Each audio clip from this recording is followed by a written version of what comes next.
is the best way to get to Powering up all of our other us, which podcasts. is because then you can chat with us, you can join us on video if you like, and so forth. But for those of us joining on Periscope, YouTube Live, Facebook Live, Instagram Live, you get to go over and tune in the chat windows, and if I catch your comments, that's great, but it's better if you join us here, which the best, fastest way is to go to bit.ly, bit.ly / the numeric 2 HDM show 94. Yes, 94.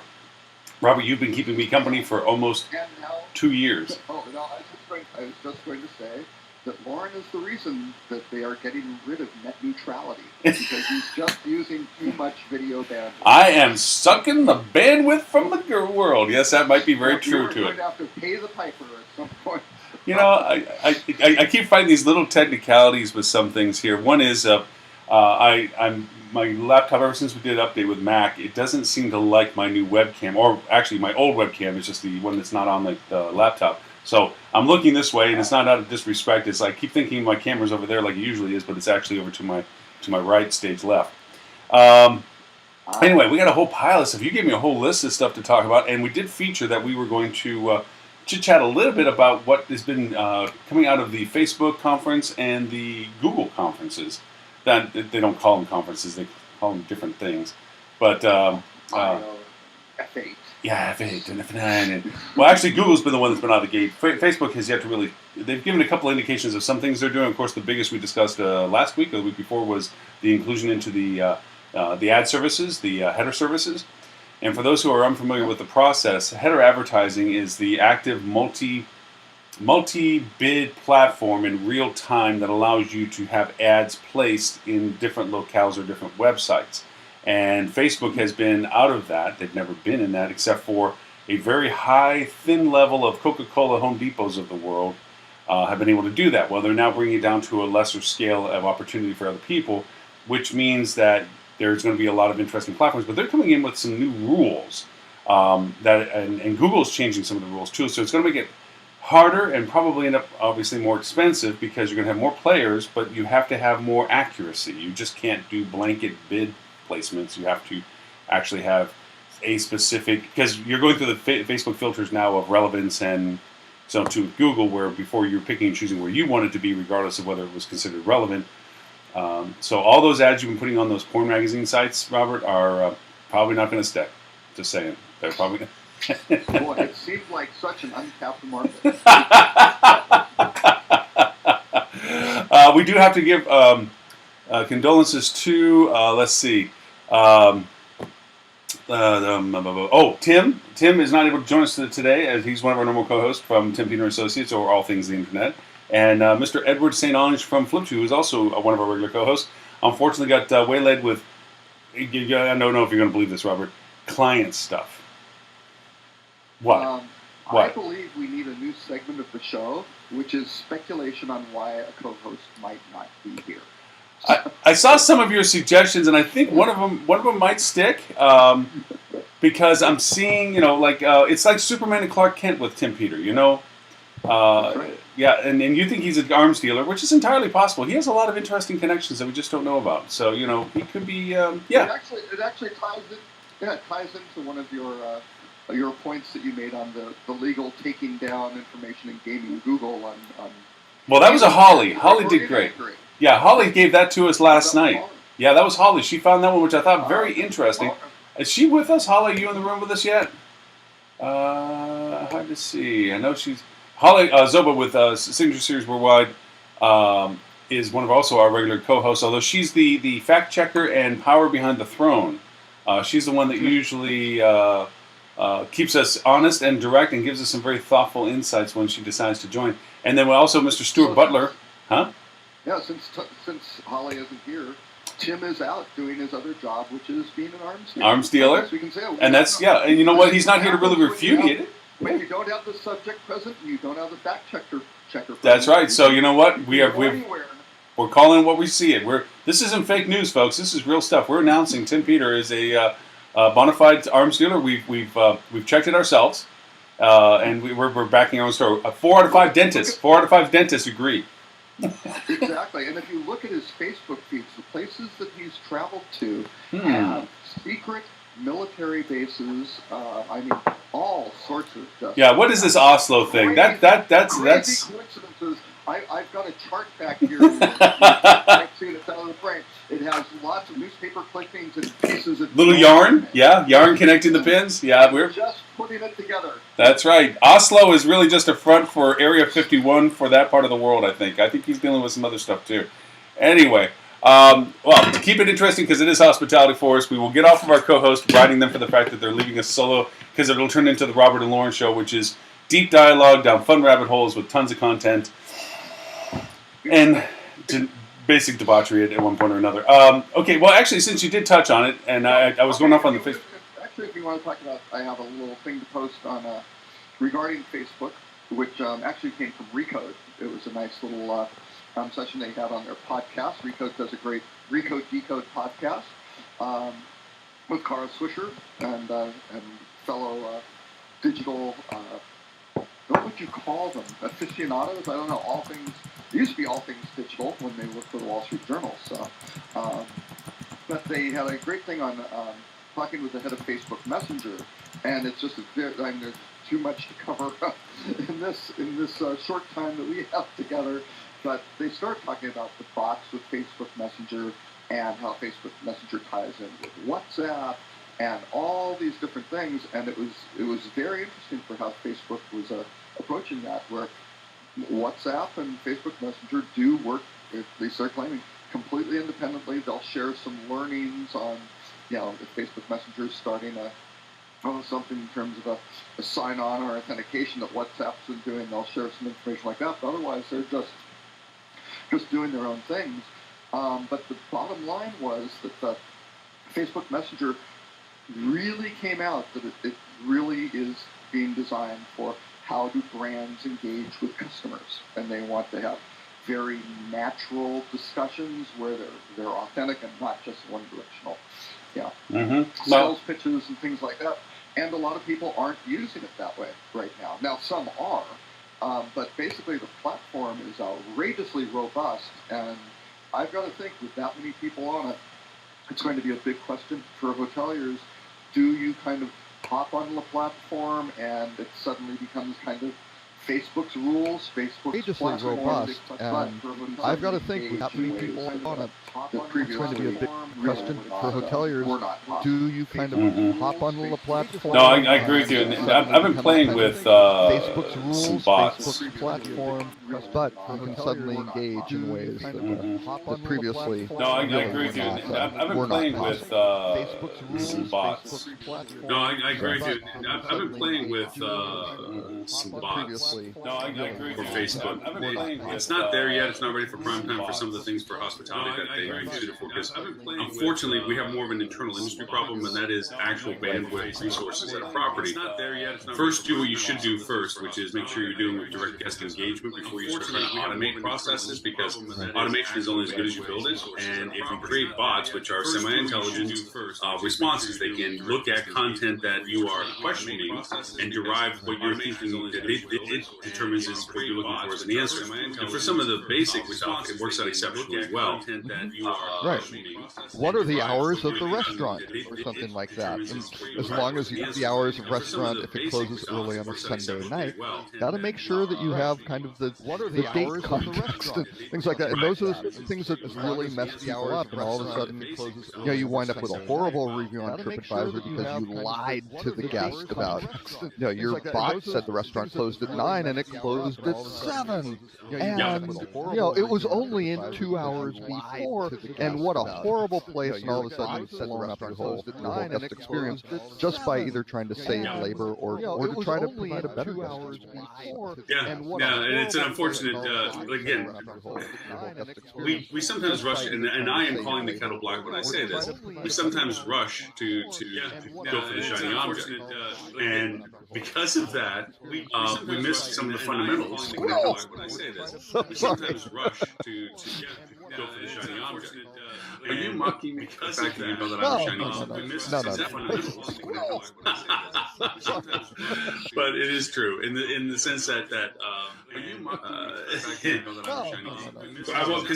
Actually, part of it is one of the reasons why we love doing what we do, which is helping hospitality industry people do better jobs of marketing themselves and getting themselves into the space.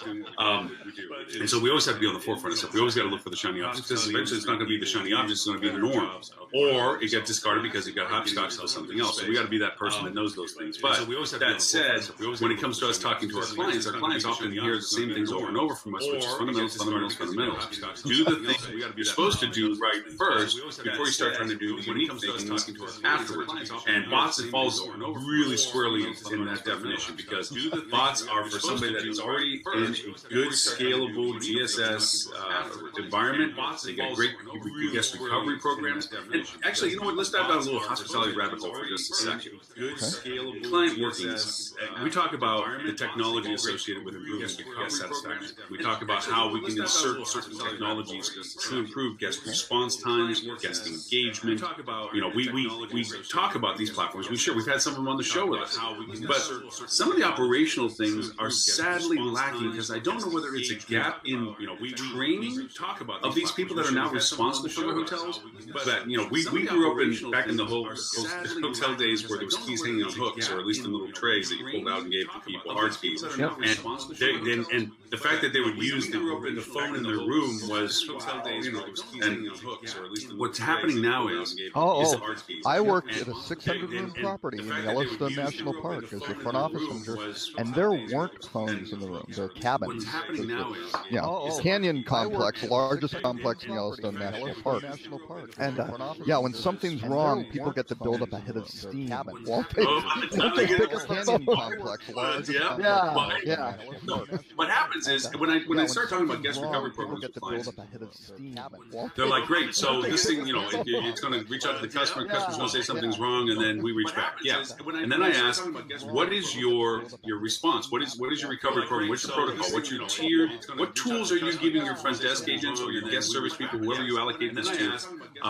What are you telling them they have the authority and latitude to do? What is the staged progression of response? And it's not. And please, for those who are listening, don't understand, this is not a scripted response.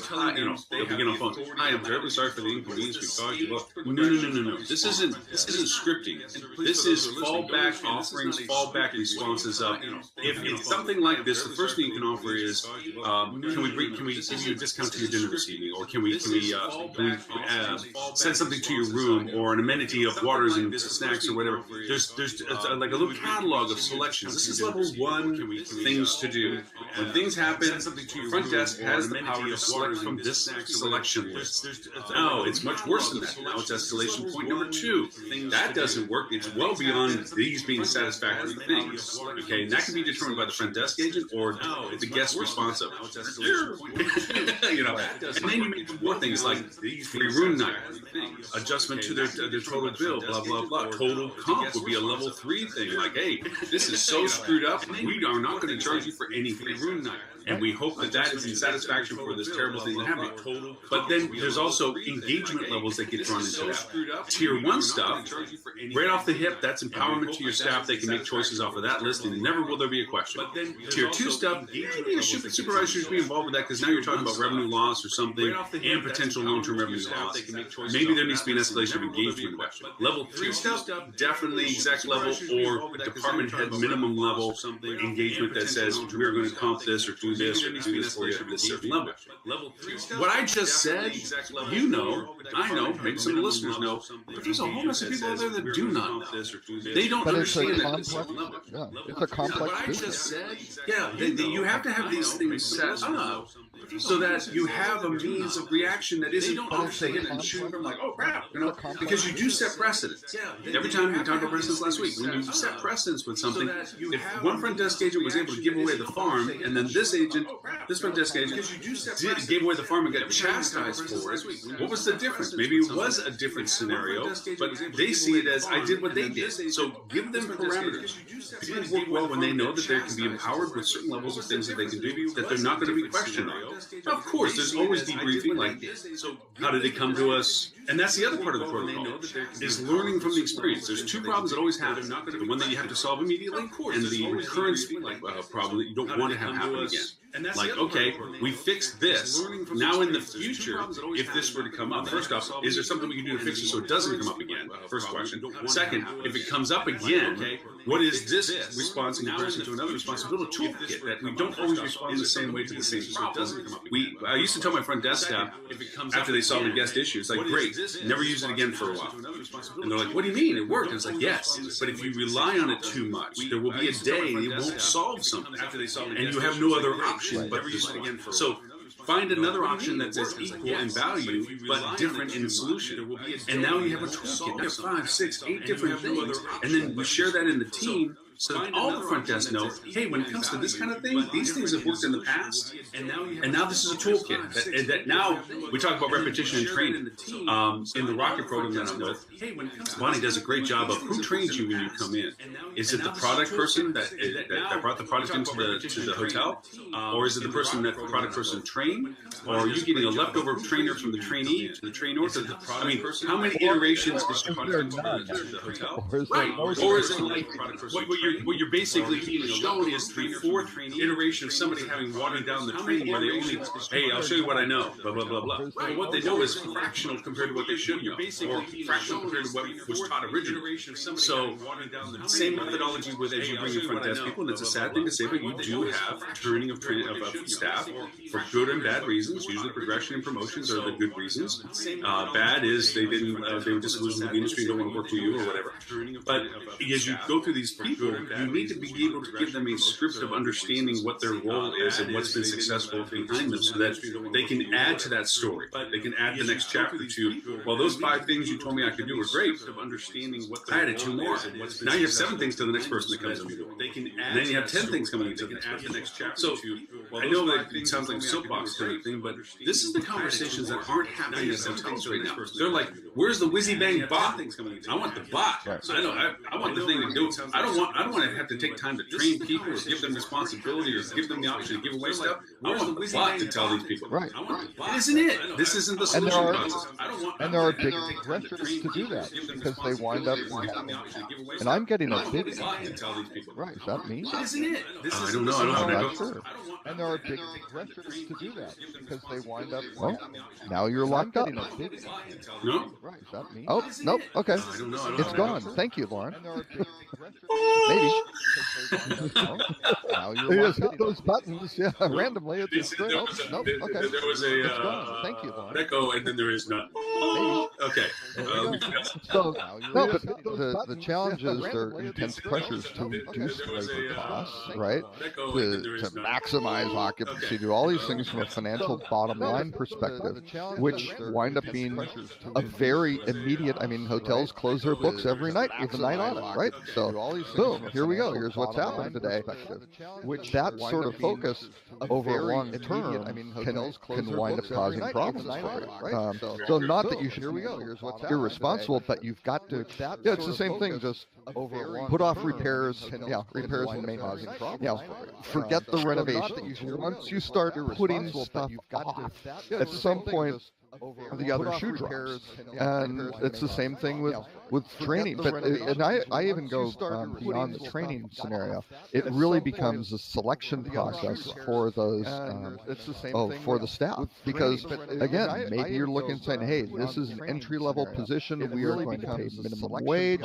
We're going to have turnover like crazy, and let's go. Well, if you're going to have turnover like crazy, you're going to wind up having training costs, sort of thing. But if you cut, both of those, that's not a good situation. And to have a staff member, especially at a front desk or someplace where they're right in the front line if you cut guest engagement, you need people who have some experience and have an understanding of, oh, I'm not freaked out by this. I know what to do. I've seen something like this before, never quite like this, but yes, I can try this. And here we go. So it's a lot of different things. It's the hiring. It's the training, and you said the guest empowerment or the staff empowerment to say, yeah, what's the objective of the hotel? What's the philosophy of running a place? The better ones that I've seen, and it translates into better TripAdvisor scores, is to solve the problem to the satisfaction of the guest.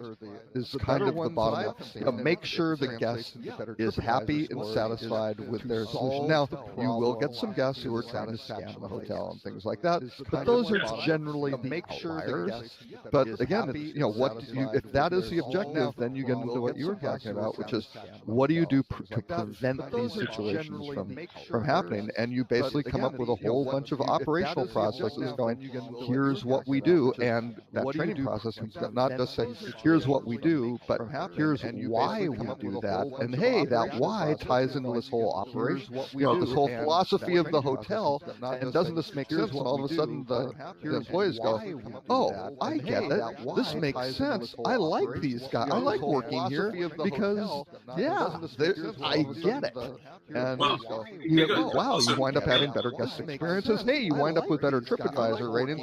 Hey, you got better ratings. Your ADR can go up. Well, that has to be explained and shared with the team. But make it clear too that this isn't. People often look at small B&Bs. One of their eclectic charms is you feel that you're more engaged with guest satisfaction because you're talking to the /owner or what have you, and that you represent a very large portion of their revenue for that day, because there's so few rooms. You're one of them, and so you feel like you have that attention level that you represent a value to that person.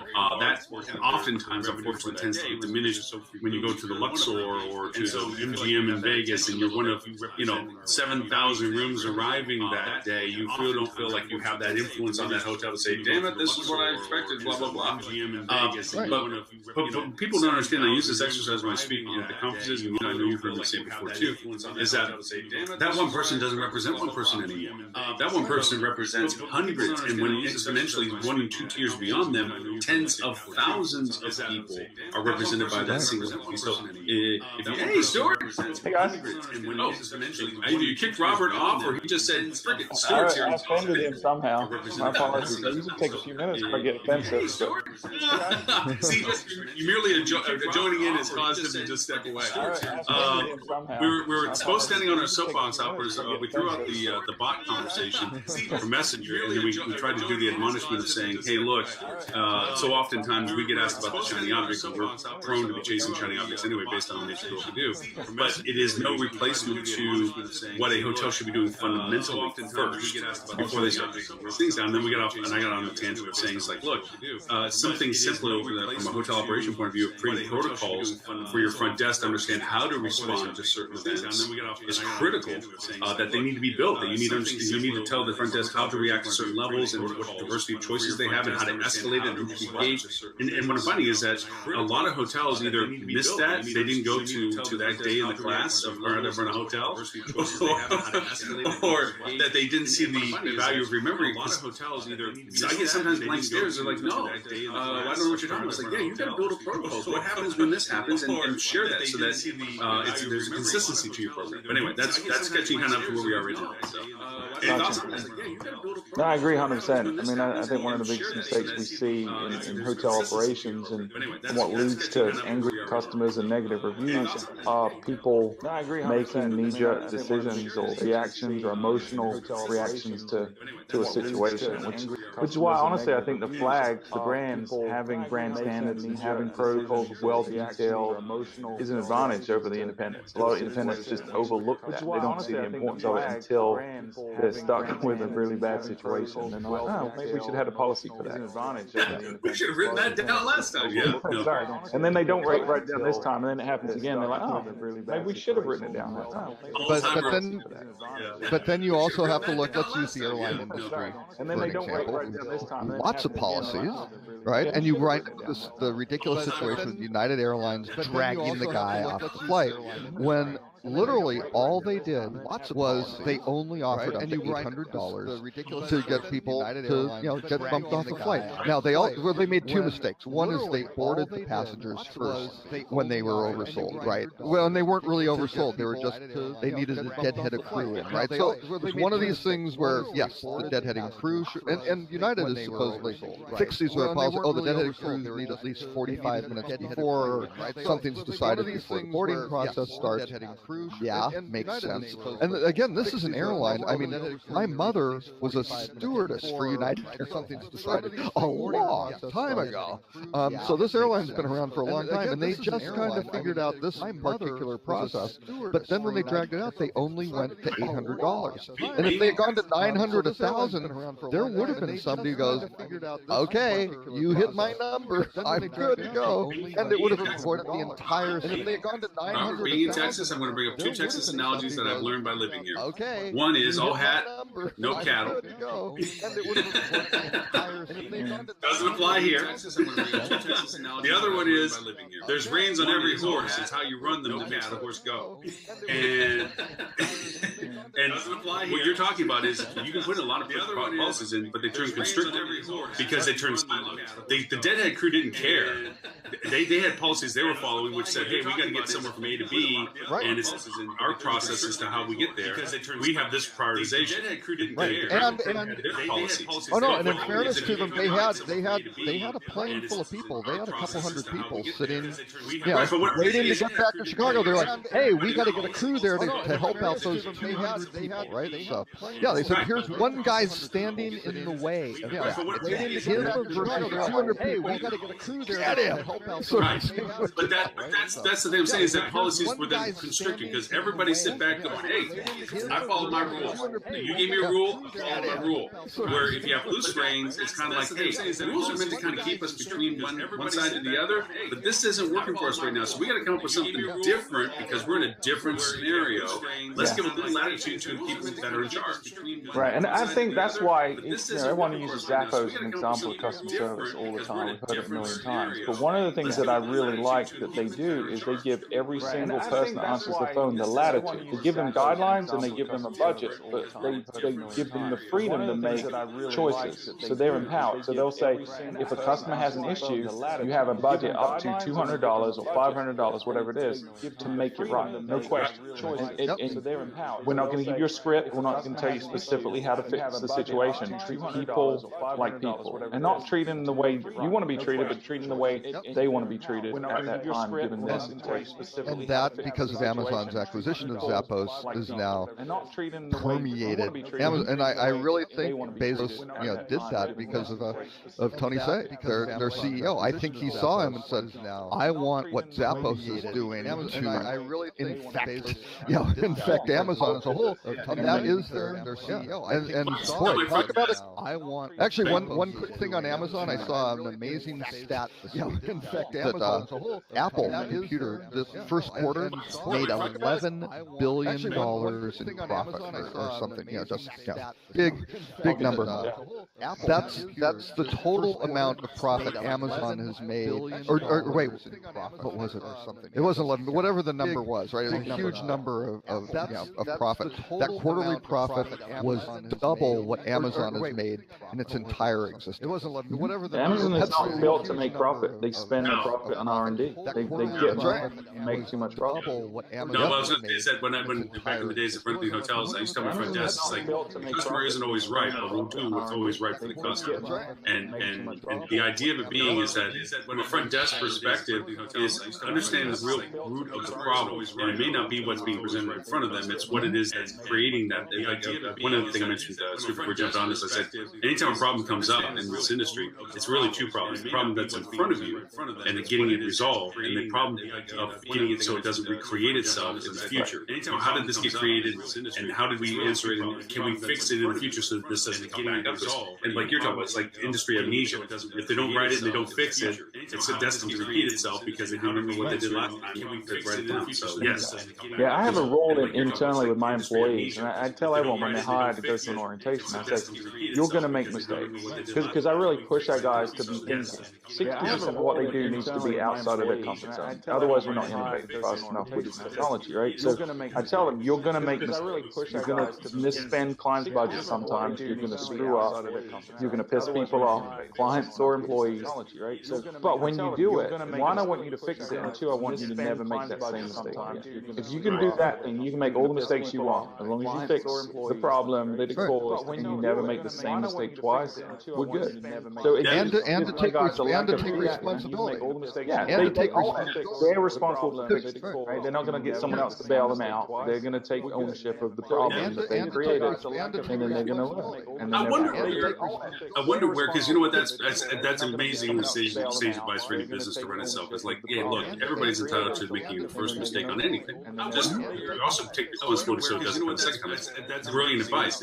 But somewhere along the line, good companies turn political mistake on anything, where all of a sudden it shifts from doing that, what exactly you said, that they may have started that way, but they get to a certain size somewhere, that all of a sudden prioritization is lack of culpability. How can I be aged enough to take credit and succeed, but far enough away to not burn with it if it fails? You know what I mean?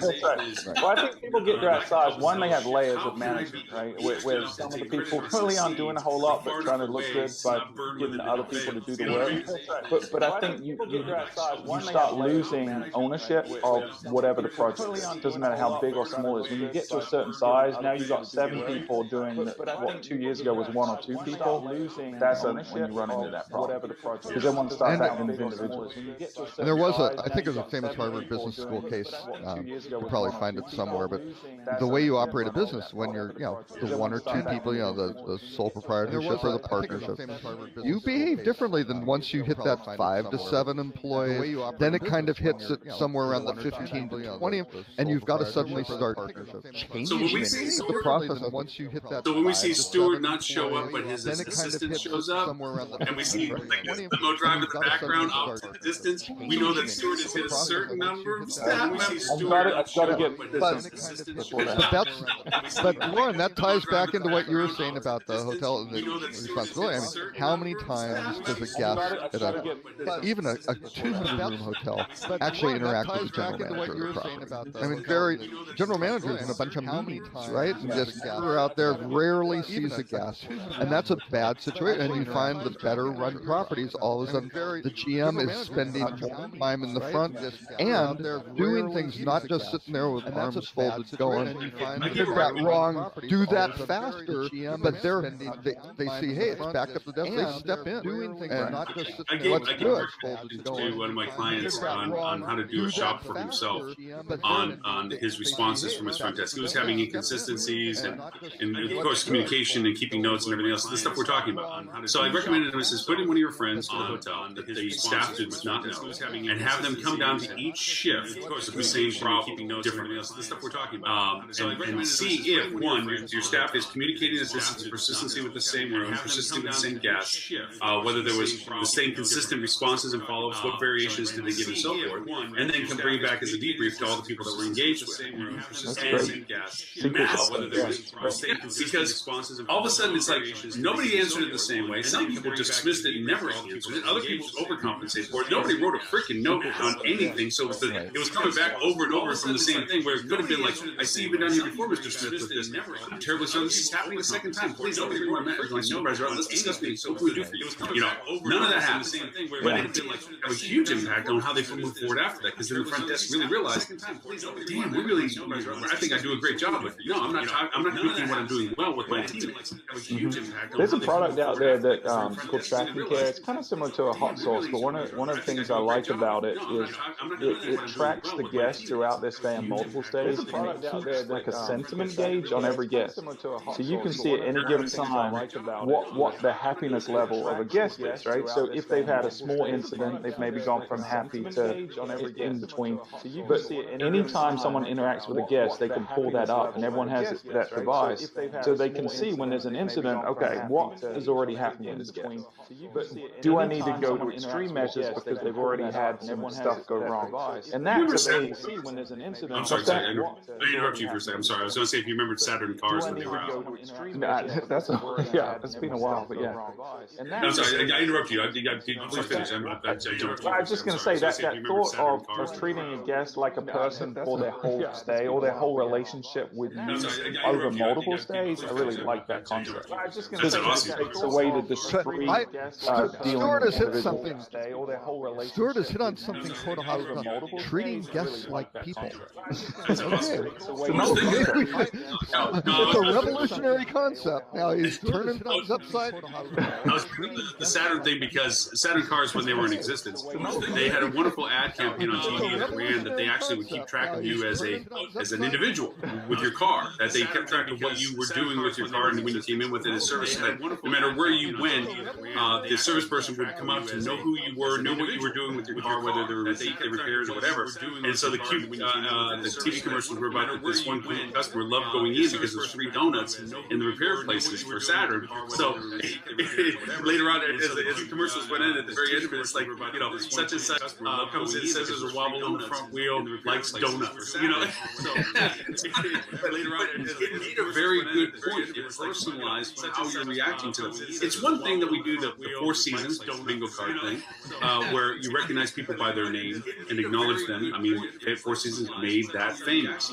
But it's more so to remember the value of what they are by what your engagements were. So now the person's impressed with the fact that whether they talk to Susie Q or John or Bob or Bill or whatever, there's still times like, hey, Lauren, did everything go to the resolution about that whatever it is you asked us before?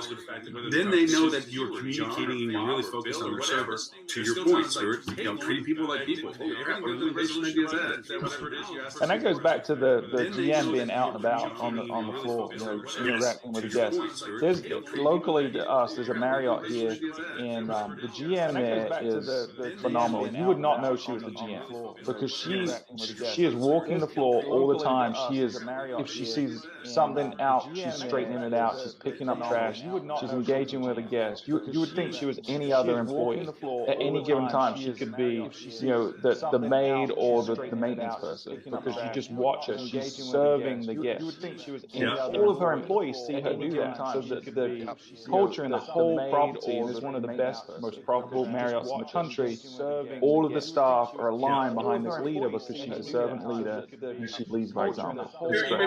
Because I remember back one time I was turning a banquet room and I was rolling tables around and so forth for a group, and it was a real tight turn between two groups. And I'm huffing tables and rolling stacked chairs and so forth. And one of the reps of the group come up to me and I was like, your team, she's talking to me and I'm thinking she knows who I am. She says, your team is just doing such a great job. Will you please let the general manager know that you guys are just working on and so forth and so on, blah, blah, blah. You've been doing some great stuff. What's your name? I would tell you guys are just working so hard. And I'm like, yes, ma'am, I'll go make sure he knows. And walking away. He's a real ass, though. I rarely see him. All he does is just kind of berate. That little slacker, he's not his own right there. That son of a bitch doesn't help the place. He doesn't even know you're here. He's a real ass, though. My banquet captain, she's like, will you please, I just told them, tell the GM something, you guys are really working hard. She says, you just did. That's the GM.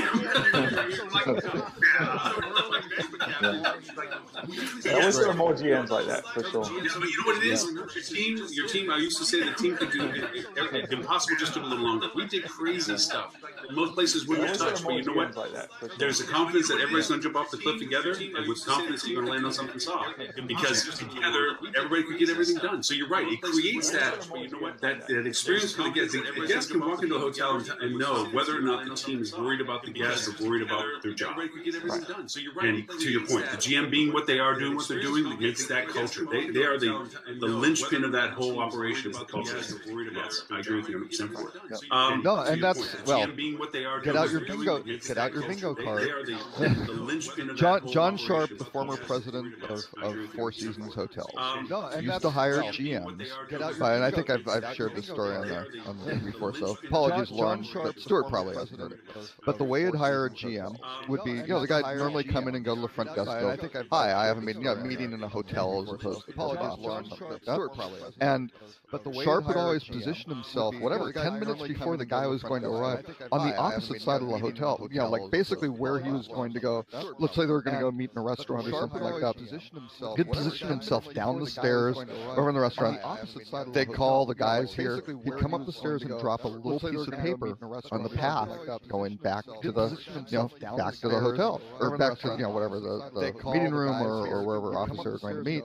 And he would walk that prospect over that piece of paper. And if the guy didn't pick it up, now maybe he might get the job ultimately because he was great, but boy, big strike if you don't have that attention to detail, even though it's not your hotel, and you just pick something up, you go, hey, that doesn't belong there, I should pick it up. That was like, that's the kind of guy. Big strike. Now, although he had a problem with it, he couldn't do this. He couldn't do this in really well-run hotels because there would be someone who would, if it took too long, it wouldn't hit the ground. It wouldn't hit the ground. It wouldn't hit the ground. So that's but then he would use that as a story, saying, you know what, I did this, and here's the kind of person we're looking for is someone who can do that because the guy who's leaving did that, and here's how this stuff. I had one company that did deep clean check where they bring in a GM prospect to see if they had the eye and put them into a room that they purposely didn't do high cleaning, high dust, low profile stuff, repetitive cleaning, misses and so forth, and see, go into the room and say, tell us what's wrong with this room, for them to see if they have that knowledge base that, because you don't know that stuff until you start cleaning rooms and see what gets missed, the hurriedness, because you have a list of what you're asking your housekeepers to perform, but there's also a deep clean list, and there's also a high clean list, and I used to go with my housekeepers, and I had 20, we would do it as a surprise motivation thing, where I had $21 bills, and we had 20-point inspection, and I'd hand over $21 bills to the housekeeper that we walked in, that she's cleaning ready the room, and it's like, okay, and then I would go in, and anything I found that she should have done that she didn't, she'd give me $1 back, hand over $21 bills, guaranteed. First person that went below $10, never let it happen again, and it turned into a fun contest. But meanwhile, you go in and you have fun with the housekeepers, and you do bed races, where how fast can you set a bed compared to them, and of course they smoke you every time because there's no way you can keep up. It's amazing. And so you get a big kick out of it because you can't be too big. You can't create that much division when you get to walk in and hand out money and act like you know everything that's going on. You don't know everything that's going on. You're just a part of the team.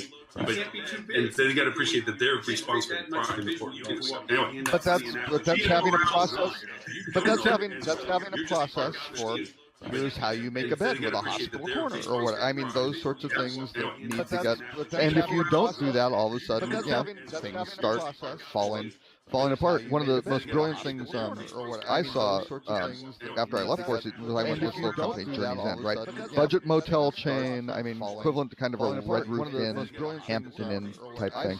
But the EVP of operations was a freaking genius because he knew there were all these little operational systems that had to get checked. It was a fluid level here and that. And when you're running a 60, 80 room hotel with what 18 full-time equivalents or whatever, GM is kind of it has to take care of everything.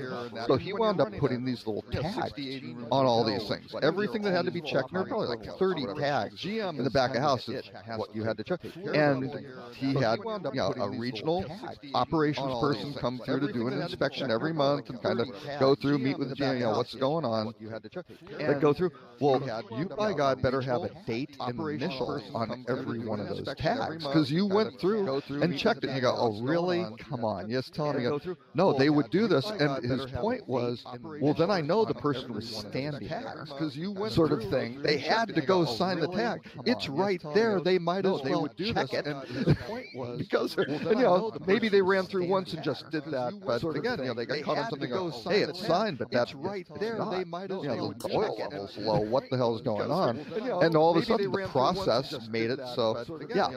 Those hotels never had problems with those 30 things, which were all crap that could break and run up a bunch of, cost and inconvenience guests and do all this stuff that you've got enough problems just trying to keep the guests happy as opposed to this other, completely unnecessary, fully preventable stuff. And I thought it was genius, right? So he took that out, and yes, it took the general manager as opposed to this other 15, 20 minutes a month, maybe half an hour to do that stuff. I mean, you just go, come on. what better investment could you get? Now, I threw in one of the article suggestions that I had up, and I put it up for a couple of reasons. I mean, you just go, come on. What Better better on the news for investment could you a get? couple of reasons. And since we've been participating so much, Mr. Robert, I'm going to let Mr. Stewart have a punch at this because it's pretty self-evident even in the title at the end of the article that it's talking about repurposing buildings that weren't built for the original configuration of being a hotel, but are being customized. It's pretty self-evident in this title at the end of the article. I put it up for a couple of reasons, but any thoughts on just the initial impression of this trend? Coming through now, like, okay, now this is getting strange that these. I put it up for a couple of reasons, but any thoughts on this initial impression? I think it's great. I mean, I think novelty in the hospitality industry is underutilized, and having a unique value proposition is great. So I think it's great. I mean, I think I'm in favor of this trend. I don't know if the motivation for some people is always the same as mine, but a lot of people are like, well, millennials like. I mean, this kind of weird stuff, but. I think it's great from that perspective, and two, it's a way of increasing inventory in places where there's nowhere else to build. So I think those two perspectives, I'm in favor of this. I want to go stay at an old fire station because I can pretend I'm a Ghostbuster. So it'd be great. Although, yeah, the 3-story fire pole may not make it through to the actual guest experience. Just a huge disclaimer: you have to sign your life away before you jump on the. Although, yeah, but this has been going on. It's not necessarily a trend. I mean, this, certainly you start off with boutique hotels and going back to the 80s sort of thing. I mean, Kimpton started doing this. Yeah, certainly they were redoing banks and all sorts of and going back to stuff to repurpose these things. And the thing, I mean, it's great. The crime is some of these hotels wind up in a major all sorts of hotel portfolio, and it's getting a little bit better, but you go through, whatever, call out Hilton or Marriott or these guys, they've got their generic websites, all the hotels look basic, and it's getting a little bit better, completely misses, I can't remember, I think it's a Marriott in St. Louis, one of the original, like, Statler Hilton hotel, one of the few that's left.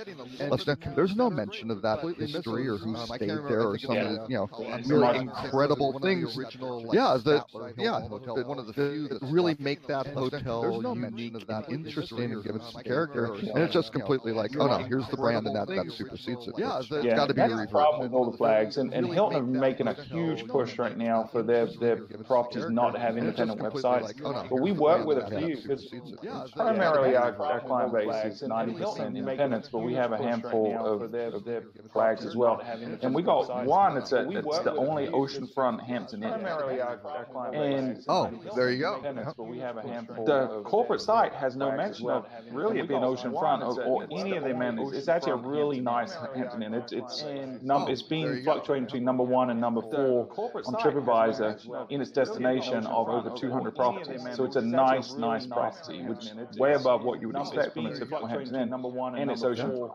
So they had to create a unique landing page, and it ranks above the corporate page. But now Hilton is getting mad at them and saying we're going to stop penalizing you if you have this vanity website. So that is a challenge with the flagship page, facing all these unique properties. And to your point, and it is a very valid point, this homogenization of brand, it had its value when it was created. If you think about the life cycle of what we're looking at, where brand came into existence, the Howard Johnsons and the Holiday Inns being the first roadside consistent brand awareness. It went back from a time that you didn't have a lot of channels of communication as to understanding what was down the road, where the gas stations were, or even, and that's where the AAA came into existence, because it gave you some methodology of determining your travel plans. It really created the world travel, or the U.S. traveling within itself, and so it had great value, because when you saw the brand, you saw it was consistent. You knew the type of product you really created. Now, as the pendulum swings the other way, communication outstrips homogeneity. Now you can learn all those nuances of places well before you ever get there. So the surprise factor, the unpleasant surprise factor, is diminished almost nothing, because unless they were totally untruthful, which so happens, most of the time you get a good perspective of what their product is, and you're willing. The first step of anybody is from a travel experience as they've grown up is to get off of going to a brand. Most of the time, brand was safe, convenient, consistent in pricing, and that's where you went. It was a big deal to get from going to a brand hotel to an independent hotel, because you took that leap of faith, like, I hope it's everything they say it is, compared to no, it is. And then to get into other variations past that point. So to your point, this now is brands are trying to become less homogenized, 35 flavors of everything, and in brand cycle. And then you have now the next generation, which is saying, hey, look, because we can speak at everything we are, we converted this really cool firehouse. And we converted this jail over here, which, okay, interesting, unique, but, and so now you can begin, and now when you add that to the new swell of, and I shared this statistic when I speak at Rocket, 78% of people would rather spend their money on experiential events than even owning a home. The American dream mentality, anchor, suburbia, home, car, white picket fence. Nah, I'd much rather enjoy my experiences in the world and forego having that if that's the home cost that I have to pay. 78% of the people. That's major. So now we have the ability to have these experiences when we travel, and this is augmenting not just the destination, but your experience while you're at the destination. So to me, that's why I threw the article, was like, man, this is just to show you the pendulum is swinging, and brands see it. They know it, because that's why they're, hey, do you like this brand? Oh, hey, do you like this brand? Hey, do you like this brand? They're trying so many different things not to be a brand, but then they do stupid shit like you just said. Oh, but, with the flag, this is our rules. You can't do this. You got to be like this with everybody else. So many different things not to be a brand. And I'll call out Hilton. I just looked at the Tapestry is their newest brand, right? It's basically a soft and things like that. And I'll call similar to Autograph Collection. But you look at Hotel Schuyler in Syracuse, and this thing, it was built as a synagogue. It used to house a theater troupe, has this, kind of great history. There's not really an unexpected, it starts out an unexpected find in Syracuse, New York, but it doesn't really, our lobby greets you with the industrial minimalism and soothing organic touches. Retro and metro mingle in our one-of-a-kind guest rooms that are as eclectic as they are comfortable. And you're just sitting there going, dear Lord, whoever wrote this has never been to the guest room. They probably haven't seen the I mean, who the hell knows what they're, and you're like, what a wasted opportunity, what a completely wasted opportunity. It's also a LEED platinum building, which is pretty, and it does kind of say something, and you're like, things like that. But and then of course the classic is they've got a nice prominent TripAdvisor thing, and again 4.5 circles on TripAdvisor, so that's good. 353 reviews. It was an independent hotel before it becomes one of these. And Da Buddy said, only if you're a sound sleeper. Graduation weekend, $500 a night.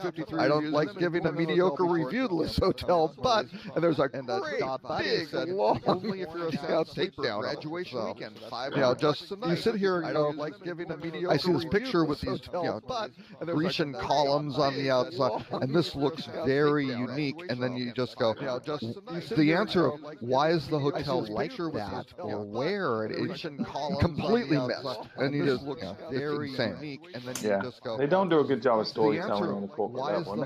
Like you said, they don't visit the property, but nor do they have real conversations with the people on the ground of the property, because they've got one person working on 50 properties in different regions. But I gotta tell you this, but I got told. I was having a fun conversation over barbecue the other day, and this is what I got told. And this is one thing I gotta love about Texas. I know I'm harping on Texas thing right now, but this is just funny how this is somebody from born and bred in Texas, and this is how they talked about brands compared to independent hotels. I love it. I'm not gonna give them a name. But they said, brand hotels is like your best friend that's trying to be your wingman to talk you up to a girl, but he wants to keep it in the wings and he can always get the girl later. So he only tells you so much, but tells her so much about you, so that if you don't like just him, you'll like him. It's so true. I'm laughing, but I was talking to this guy. It's so true. It's like brands will sell you, but they never completely sell, because they're like, hey, but if you don't like that one hotel, remember, I got lots of friends. sense. Like, if you want to stay with me as a brand, I just thought it was so funny. I was like, this is so true. It's like they're talking you up, but they're not really selling you the whole deal because they're keeping you in the links for themselves. I threw another link up there, and this comes from the Lulu. It's like they're talking you up. I never been in a market. I'll be honest with you. This is what caught my eye was that I never been in a market where Airbnb was such an active advertiser, participant, and advocate as it was when I was in the Hawaiian market, because there was some legislation going through statewide about the taxation that they're going to inflict on Airbnb, and you had a lot of advertisement talking about how Airbnb was taking away local residences because the local owners of those residences were not wishing to do annual rentals at a lower rate per month when they can get astronomically higher monthly rates most of the year. And so, and then Airbnb would pop up this kind of article, which is talking about hotels are against the industry. They're trying to exploit the middleman, where we're trying to give you quality. Airbnb, and I was like, I was in a little microcosm there. So anyway, I didn't know if you guys had any thoughts on this one. Yeah, I mean, we talk about this a lot on our podcast. Misha, one of our co-workers, her mom lives down in New Orleans, and the same exact problem's happening there. The cost of renting has skyrocketed. You cannot find anything in the city proper anymore because all the annual rentals have switched over to Airbnb. So this is happening in a lot of major cities. Los Angeles and all major urban areas. Yeah, and it's a problem. And I think what we see is, you've got the establishment, the traditional hoteliers that are falling foul, that the rules are stacked against them, and Airbnb has a very unfair advantage. And then you've got these new guys coming in and not really understanding the industry and whining anytime anything happens to them that doesn't seem fair from their perspective. So we're going to continue to see this back and forth propaganda war, I think, until some real legislation passes, which is inevitable. Well, and the reality is, I think the HMLA has just messed up so many times with Airbnb. I mean, just like they're in the batting cage and they aren't even making contact, sort of thing. And it has been since the beginning, because I spoke to them early, or at a conference, just kind of said, hey, don't do this fear and kill it with fire thing. You guys should be out there, embrace it. You are the American, it's actually Hotel and Lodging Association. This is lodging. You should be setting up training programs and all. But again, HNLA gets their money from the brands. This is not good for brands, sort of thing. I think it's a big trend for all industry representation right now is that, and I made this comment before, businesses and between air and revenue, it's Maslow's first requirement. If you don't have air, you can't worry about anything else. And if the company doesn't have revenue, you can't worry about anything else.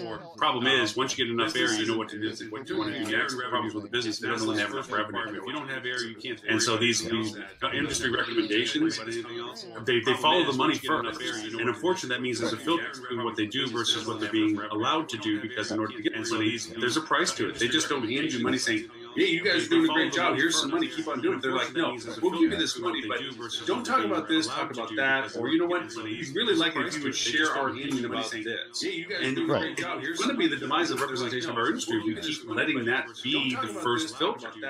And it's based on basically support the hotel industry, because the hotel industry employs a lot of people, things like that. It's like people don't care about that. Basically, the point has always been with Airbnb.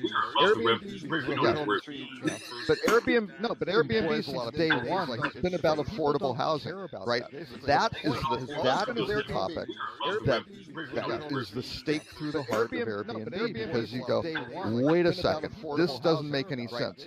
We want to have, and the American Hotel and Lodging Association should be saying, we want the people who work in our hotels to be able to live in neighborhoods and to do this, to be part of it, and not be priced out of this, because again, H&LA doesn't want to raise the minimum wage, sort of thing. It's like, well, if they can't afford to live, you better get a living wage, and so it's a problem. So these messages have to be somewhat, sort of thing. It's like, well, living next to the hotel, I was having a conversation with a friend that just got into a new position. They're taking over some hotels in Key West. I was trying to explain, because I used to live down there, run hotels down there, the unique labor market down there, that they actually had to pass an ordinance that no more than 30 people could live in a 2-bedroom home. And you would think, well, that seems ludicrous, but what happens is that the people that work at the hotels down there, they don't live down there. They have to take a bus from Florida City and everybody else on the mainland down. They go on 5-day cycles, and these guys that are exploiting this labor force are bought a home, put bunk beds in it, and for 4 or 5 days, you're rotated between bunk beds, okay, work at the hotel. And also, and this is true, you can get caught stealing at a hotel, get fired for it, walk across the street and get rehired because they can't be very discriminating about who they're getting in. And that reflects on service and everything else, because down in there, the hotels, they're kind of like, hey, if you don't like it, get out of line, because there's somebody right behind you. So there's this machine that's down there, and I was just trying to give a little insight to it, that it's a different world down there for that. But to your point, if you can't afford to live near where you work, you're less likely to work there, which means you have a diminished labor force. So yes, Myrtle Beach is the same way. In my hometown, it's they ship people in from Georgetown, which is a 45-50-minute bus ride at least, and they're busing hundreds and hundreds of people in for the housekeeping and maintenance jobs, stuff like that. There's just not the housing around the Myrtle Beach area that they can afford. It's a shame, and to your point, down in Southwest Florida, where we're moving to in a couple months again, back down to people that work in Naples don't live in Naples. They live in fringes that are ever expanding radius because it's getting more and more expensive. So I think it is a problem in some of the higher density affluent places and tourist destinations. Hey, I throw in ever expanding radius because it's not fun. This one I just threw in just because I thought it was interesting that this has been a complaint of mine with GDS for a long time. You have to fall under a nest of code. You can't be yourself because you'll never get found if you wanted to. But now it seems that hotel residents need to offer private living GDSing change code solutions, which I thought was interesting because it should create a different diversification. GDS is a platform of discovery sucks. But now it seems that unless you have the right code for the right cluster, which usually is brand based or soft brand based, it's very little. Or you have to pay your way up the top with Spotlight. Spotlight, yeah. Get in front of the people that use GDS for travel agencies and so forth. And I thought this was kind of interesting. There's a real mix to the process. I don't know if you guys had any alternate view to it, where it was just like, okay, it's inevitable travel agencies and so forth. Yeah, I don't really have an opinion. I don't like GDS. Don't get me wrong. I'm not doing this to go, let's go GDS. It's like, no, it's a channel I try to. No, GDS. Hey. Don't slam the GDS. Back there making the cogs. Were you the guy that made that little cog that they found in the OGC that used to tell us when there was eclipses? Were you back then? That's right. I want you to know what's now the Spotlight program. That was my little product at Sabre. Those contextual ads on a green screen of a travel agent. I walked into Minefield. I got to step back out. Can't hit a line, man. Robert was one of the computers in Spotlight on my favorite platform, GDS. No, okay. But here's what GDS does. Okay, that other folks don't do. Number one is the book. Right? It's a flat, let's just call it $5. That's a relatively low distribution cost for given everything else. Right? Again, it's predominantly to travel agencies, right? Sabre, again, relatively where that charge goes to. It's $18 to $22 for the hotel. Given everything else. Well, yeah, but that's not the GDS. Okay, that's not the GDS. It's not the bullet; it's the gun. I swear. Well, no, but you got to look at the whole. Everything that was built around that is quite different. But the GDSs do a couple of things. And again, I built a couple of them. So one is in terms of the defined viewership and the mapping of a particular rate code across across a variety of distribution channels. So I'll use the original one. I'll use the case that we used to do it. There used to be what's now Accenture, used to be Arthur Andersen Consulting. And way back in the late 90s, there was kind of a problem. Because if a hotel would say, yes, they had to tell people that MC was the 2-letter chain code, things like that for Marriott, right? Which wasn't the best one, but it's only 2 characters. This is a very old 1970s technology. I mean, you got like 2 bits and that's it. Sort of thing. All caps, no lowercase letters. 6-bit operating system, right? Very, very limited. So you go back, well, like 2 bits. Let's say it was Hilton. All caps. They used AND. Hilton, right? Very, very limited. It is. No. Hey. Okay. You're not making a solid case here, Robert. Lauren, would you? Okay, I'll give you a month to come up with a system. You have an unlimited budget. Okay, I'll give you 2 years. I'll give you 2 years. I'll give you 2 years with an unlimited budget to see if you can build something that transacts 128,000 or 120,000 transactions a second at and blows 6 Sigma away. Because that is the reliability of these. I want to apologize for picking on your GDS. I sincerely apologize. Okay, but here's what the problem was, and why it's still such an important part of the ecosystem. Okay, so Hilton, it was AND, right? That was the 3-letter corporate, rate plan code that you had to do if you were Arthur Andersen Consulting. Marriott used ART. So that's kind of a problem. And then Intercontinental used AAC for Arthur Andersen Consulting. There are 3 different Marriotts. If you're sitting there at Andersen trying to book a hotel, right, you would have to go search each one of those with the different codes and do that. And this defined viewership functionality basically said, I'm Arthur Andersen, I'm validated this, and here's my whole network of who can book my stuff. And it could be an in-plant travel agency over here, something else. These are the guys who have access to my rate code that they're validated for. And this is where it's eligible for across all these hotels. And nobody else really has that. Everything else is completely like these little individual channels, and even things like when Ed built Easy Yield and things like that. Yeah, that was okay, but it didn't do the live mapping where you just go, pow, right? And even things like bows and arrows still kill people. I understand. We're good. Okay. No. But GDS for the corporate market, right? Absolutely. Bows and arrows, yes, that's that value. I think it's certainly less than it was. I mean, the internet changed a lot. A lot of our independent hotels have just developed individual relationships with the people that were actually sending them business. Come straight to their website. They can put in an IATA number or URL, and they're booking directly. They don't. It does add to the fact that there's another means of getting in front of channels of distribution that GDS.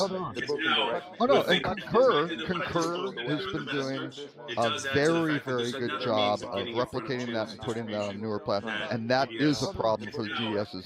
Their whole direct booking approach is absolutely the right way to do it. They're part of SAS now. Yeah, they have some really good vector. Absolutely. Oh yeah, no, and that's really very smart. But aside from those guys, those 2, nobody else really does that. And it's funny. It's the same reason the airlines. You look at American Airlines, they want direct. Come book with us direct and things like that. They don't really want that. They want Expedia to book direct so they can avoid the GDS fee. They don't want everybody else. They want them to go through a GDS because it's cheaper for them, right? So for kind of the unwashed masses, the problem with the GDS was the reason I left Sabre. They abandoned the hotel industry strategically in 1999 because we had a very, very solid strategic plan made hundreds of millions of dollars in revenue at 25% profit margin, and they just said no, they weren't in for hotels, and that's it. And they're still 20 years later, even what they've done with Synixis and all these acquisitions, they cobbled them together, got nowhere close to what they should have done back in the late 90s when there was a good window to really change the I put that in there for people to have as reference looking back in the show notes when they play the recording back at that live. It's a great breakdown of the value proposition of each of the platforms, TripAdvisor, Hotel Finder, on and on and on. And to your point, Robert, the boil down of it is what gets you in front of your potential guests, and what, because of the medium that they're using to do so. And it's easy for that guest to use, right? Because again, those large TMCs like American Express survives off the Sabre, and probably a fifth of Sabre's traffic is probably American Express. Right? When you're just looking, well, Expedia is pretty big now too, but again, when you're looking at TMC off the Sabre, to your earlier point, if you actually could build a better platform, none of them would stay to where they are right now, because the deficiency in the GDS program is its age and its limitations compared to other platforms and experience. So if somebody could build a better mousetrap, everybody would leave it. The deficiency in the GDS program is its age and the problem, because again, this is integrating itineraries for for someone traveling through a travel agent who's but they're integrating air, hotel, car, other sorts of itineraries too. They're putting it through back office accounting. They have allocations that go out to what are your accounts. So there's a lot of stuff in there. Other sorts I would say safely there are those who are looking to displace GDS to GDN, Global Distribution Network. And I'll tell you specifically, Microsoft is working on that, where they're trying to say, look, once you plug to the platform, everybody that's plugged to that platform should be accessible to you by a selection, just whatever you choose. Hey, if I'm a hotel in Bolivia and I want to try to get business from Brussels, I can plug into what channel is necessary for me to communicate to people in Brussels. And that is the difference between distribution system and distribution network. So I think there is some people that are trying to crack that nut. Oh no, there are. There are, but yeah, the success of that has a couple. No, but it has a technical issue, which is a problem. And then it has the whole scale issue of getting everybody onto that platform. And that's the problem. Because if it does what it's supposed to do and gets exposed for as such, then people will move themselves. You don't have to move people. If they're aware that this is a better alternative for them, they're going to move themselves forward, because if it's not selling what they do and gets exposed. But that was also the strategy in 1990 behind Cisco. Right? Get away from the GDS. Yeah, but again, that and it got to a certain extent, and then it went away. Because again, when I was at Sabre, what did we do? We saw Cisco as a risk in the mid 90s, late 90s, and we started doing direct connects. I did the first direct connects in Marriott and Hilton and all those sorts of things, and we cut that intermediary out because again, we were losing contact with our customer, right? And that was a bad situation. We cut that. But anyway, but the GDSs aren't going anywhere soon, because they're not going to go anywhere. But if they're doing Sabre, that was a bad situation. We cut that. But anyway, but the GDSs aren't going anywhere soon, because they're not going to go anywhere. But if they're doing Sabre, that was a bad situation. We cut that. But anyway, but the GDSs aren't going anywhere soon, because they're not going to go anywhere. But if they're doing Sabre, that was a bad situation. We cut that. But anyway, but the GDSs aren't going anywhere soon, because they're not going to go anywhere. But if they're doing Sabre, that was a bad situation. We cut that. Sunset TPF. What's their next target? It's freaking Marriott, because Marriott has TPF. So then does that become more of a resurgence of the GDS when they start doing that? TPF. What's their Before next we target? run out of time with this, I want to make sure we throw Holly's not. But first off, for those, the MetaSearch link is for information. Really, it's more fact-find usability. Like, hey, this. Before we see, I pissed Robert off. He said, I want to make sure we throw Holly's. First off, for those, the MetaSearch link is for information. Do not mess with the GDS when Robert's on the show, because he will light up. I pissed Robert off. You know what? I've seen think people get passionate about stuff. I've never seen people Do get not passionate about mess with GDS. that was Robert was the man on that one. All right. Well, until Robert decides that I think people get passionate about stuff. I've never Holly gave us a great topic, which was kind of interesting. She popped it up last night, and that was a USA Herald article, which is in the link on the chat window off to the side, about how Google was getting tricked. I don't know if you had a chance to take a look at the story, but I haven't seen it. Give me the short version. lowdown of it is that this law firm was beginning to petition Google on taking off bad content about their clients, saying that it was erroneous, fake news, blah, blah, blah. They're beginning to use all the levers and pulls about being able to quantify content that was related to their clients, and Google was beginning to systematically remove and change what it was that was what they were allowing to represent the client. Now, of course, in the process of it, Google doesn't know the law firm is doing this. If they're representing them, so it's as if the content is saying, "Hey, look, this is not correct. This negative thing isn't correct. Now, of course, this is not correct. This is not us. Whatever." They started allowing Google it was an automated process they were using was beginning to clear up content for their clients. So there was a suit that was put against the law firm that was doing this. That from I forget who was. Sorry, now I have to look up their article who did that. But they were sued saying, "Hey, look, you're doing unfair practice. You're leveraging a system that is not being built for that purpose." So they got sued. The attorney's office was doing this. No. Yeah. State attorney's office I think is doing it for the Arizona attorney that was doing this for their clients. The attorney's office was doing this. Yeah, it was. They were advertising themselves as being able to take on online defamation litigation, get things taken off with disparaging negative comments. This was their sales pitches that they were saying, "We can do this. We can take off the Yelps, take off the comment, the feedbacks. We can petition these things to be removed," and that's what they're doing. So they're now being sued that they were doing illegal practice. Wow. I wish I'd read that article now. I'm going to go read it. But I mean, that's phenomenal. How else? What else is Google getting tricked by? I mean, if this is just now surfacing. Yeah, I mean, honestly, I didn't know that was something that was even possible. I mean, Google is such a siloed black box, or a stream of siloed black boxes that do not communicate. And it is almost impossible to get someone to arbitrate anything that is not, a paid service. To even get someone on the phone is next to impossible. So whether that's AdWords, ad infringement, trademark infringement, stuff like that, it is painstaking to get anyone from Google to do anything. And you certainly can't talk to your rep from AdWords to get them to do anything on a different product.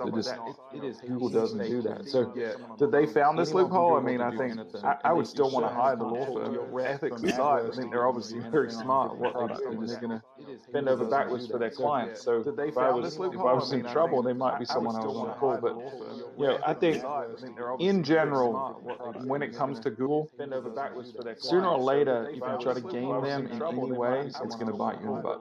And we've seen it again and again where people have tried. They found some kind of loophole. Typically it's to game the system to get higher ranking. It's not to torpedo someone else. But there have been cases in the past where people have been caught, sending bad links to their competition to try to torpedo them. That's a practice that could be effective, or at one point could be effective. But Google is always a step ahead. The only thing you can do with Google is to understand their motivation. What is Google trying to do? They're trying to match up a search intent of an individual person with the best, most relevant content for that person's search. Right? That's what they're trying to do at the end of the day.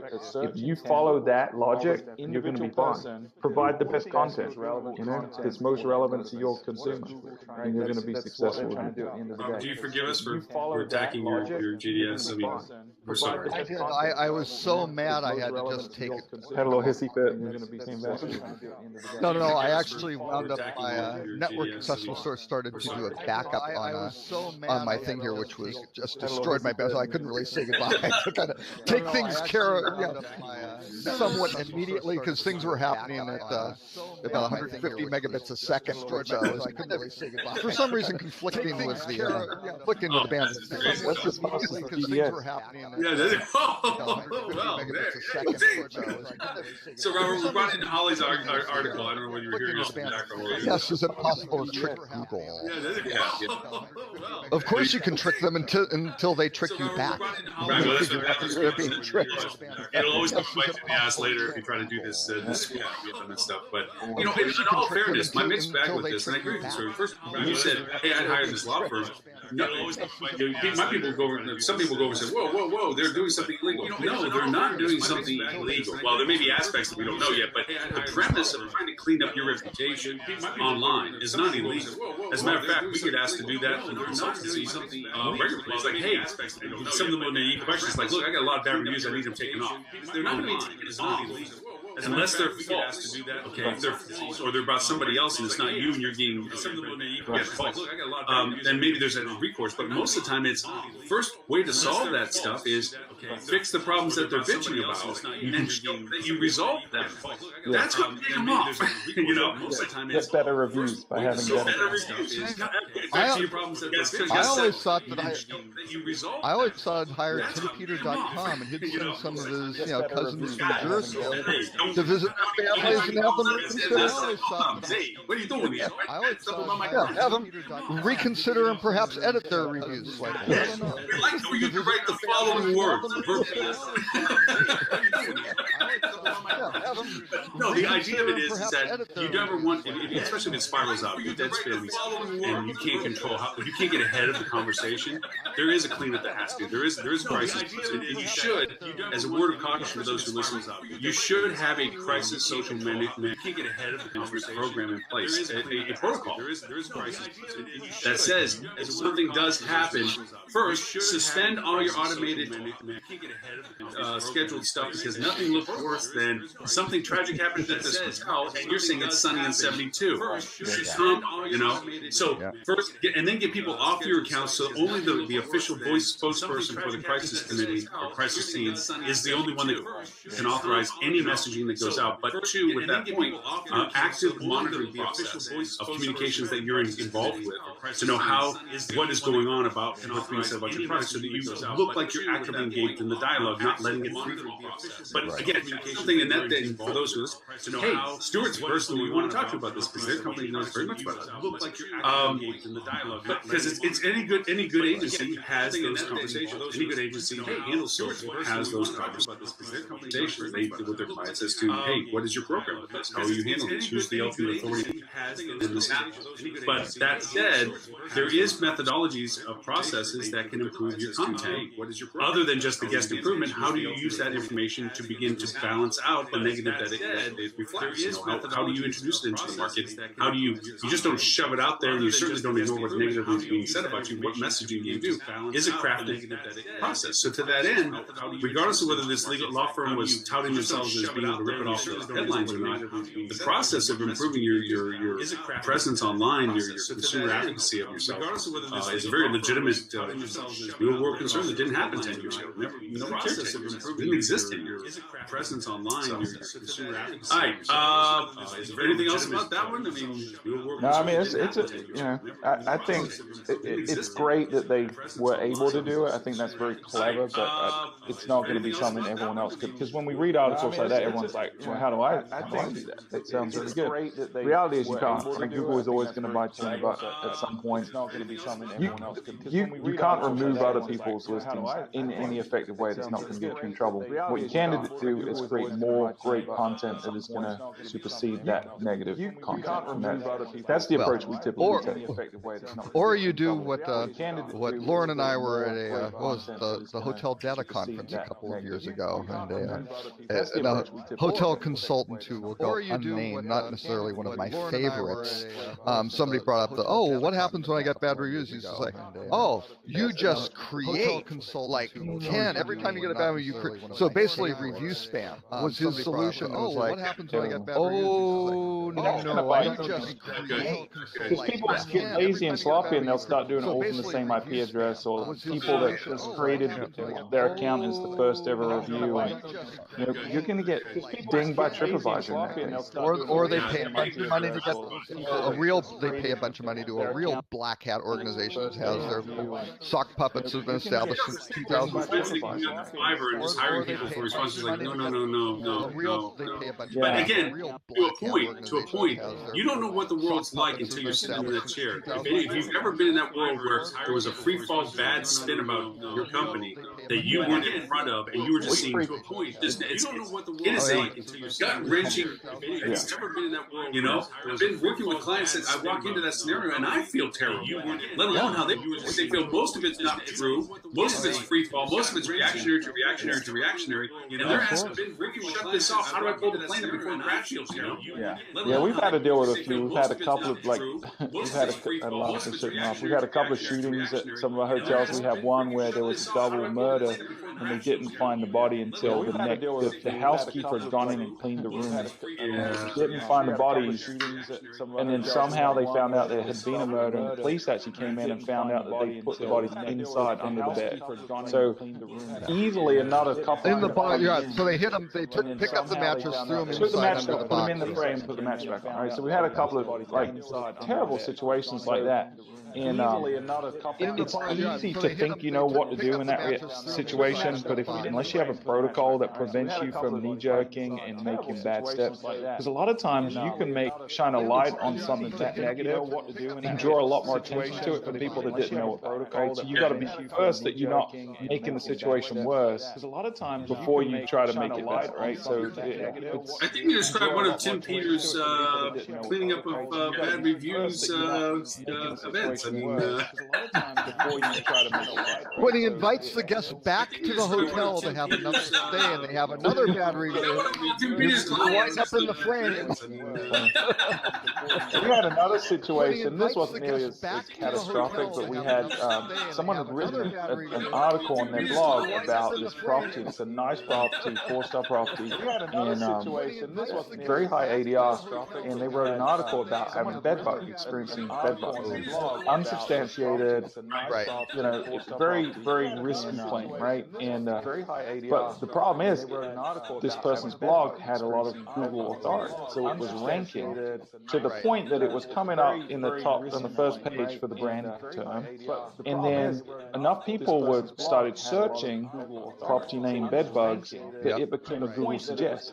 So now anyone that started typing in the brand name, one of the top 3 suggestions that would drop down was this property bed bug. So now all these people that weren't even thinking about bed bugs were not only seeing it on the SERP, but getting told, oh, you should probably search that, and then you'll find in other reviews that mention it. So it took us a while to deal with that. It wasn't like an emergent situation where we had to deal with it right then, but so we came up with a strategy. But it took us a while to just, we had to end up having to create a ton of content that was positive, that included the brand name and bed bugs, like their reclamation policies, their cleaning policies, all this stuff they do to prevent bed bugs. And that ended up taking over. So when you search for that stuff, that's what shows up. But every situation is unique. You just sometimes need to stop. I think it's only second to identity theft and the gut wrenching that it can create, because you're losing it. It's kind of funny.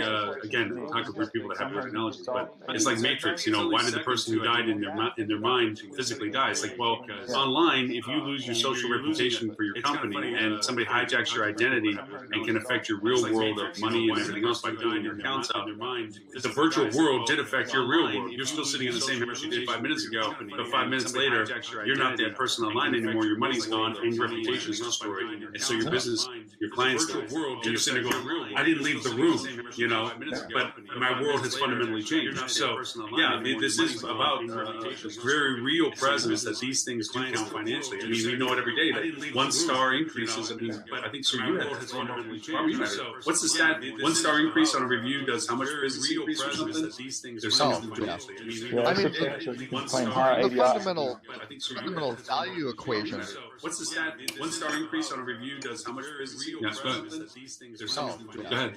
Yeah, no, the fundamental value equation is that guests wind up looking at how many dollars per star do they pay is kind of the ratio, right? Because they go, wow, if I can get a 5-star hotel for $50, that's a great ratio. Yeah, sort of thing. Well, and actually, it's the quality of the hotel, right? Stars and then the guest rating. And everybody has a slightly different formula, but yeah, the higher. If you have your set rate, it doesn't matter if you're $200 a night, and your competitors don't have as high a review rating, they don't have as high a quality rating, you're going to get that business. And fundamental competitors, little quick math. As usual, we have more content than we have time. So I don't know how much time you have to be able to stay with us today. Through the long haul, I think. Okay. Quick math. We have more content than we have. One I just threw up there. Robert had a whole Pandora's box of additional ones. This was one of the ones I grabbed after I sent out the suggested topics because I had referred to Google's announcements and so forth. From a personal level, I've been playing with Google Assistant to get better at it because I think, as well as Amazon is entrenched, I think that Google, and we always applaud Google for this, going to take what's being done and make it better. And maybe not now, the Assistant isn't what it could be now in comparison to Amazon's Echo, but I think in the future, the footprint of it is such it has the chance of becoming ahead of what Amazon is currently, because Amazon has to enter into a new market to meet where Google already is in the market, only entering into what Amazon is becoming. So, and you're saying, Home versus Echo, but Google Assistant on, Google Assistant on Android, all as good as I would hope, but they're adding a lot of new cool stuff to the Home Assistant program. It's getting integrated a lot more with platforms in a much more accelerated way. One of the reasons I got it because it interacts with my security system now, which is cool. So I can just tell it to turn things on and lock and what have you, which it didn't. Only the Echo did up to this point. So it's taking on the value proposition pretty well. But its functionality, its depth of question answers, and sad to say, and I'm an Apple fan, Apple's got to get its crap together soon. Siri is the dog, is the dog in this, but its functionality. I'm really surprised they haven't had a device yet.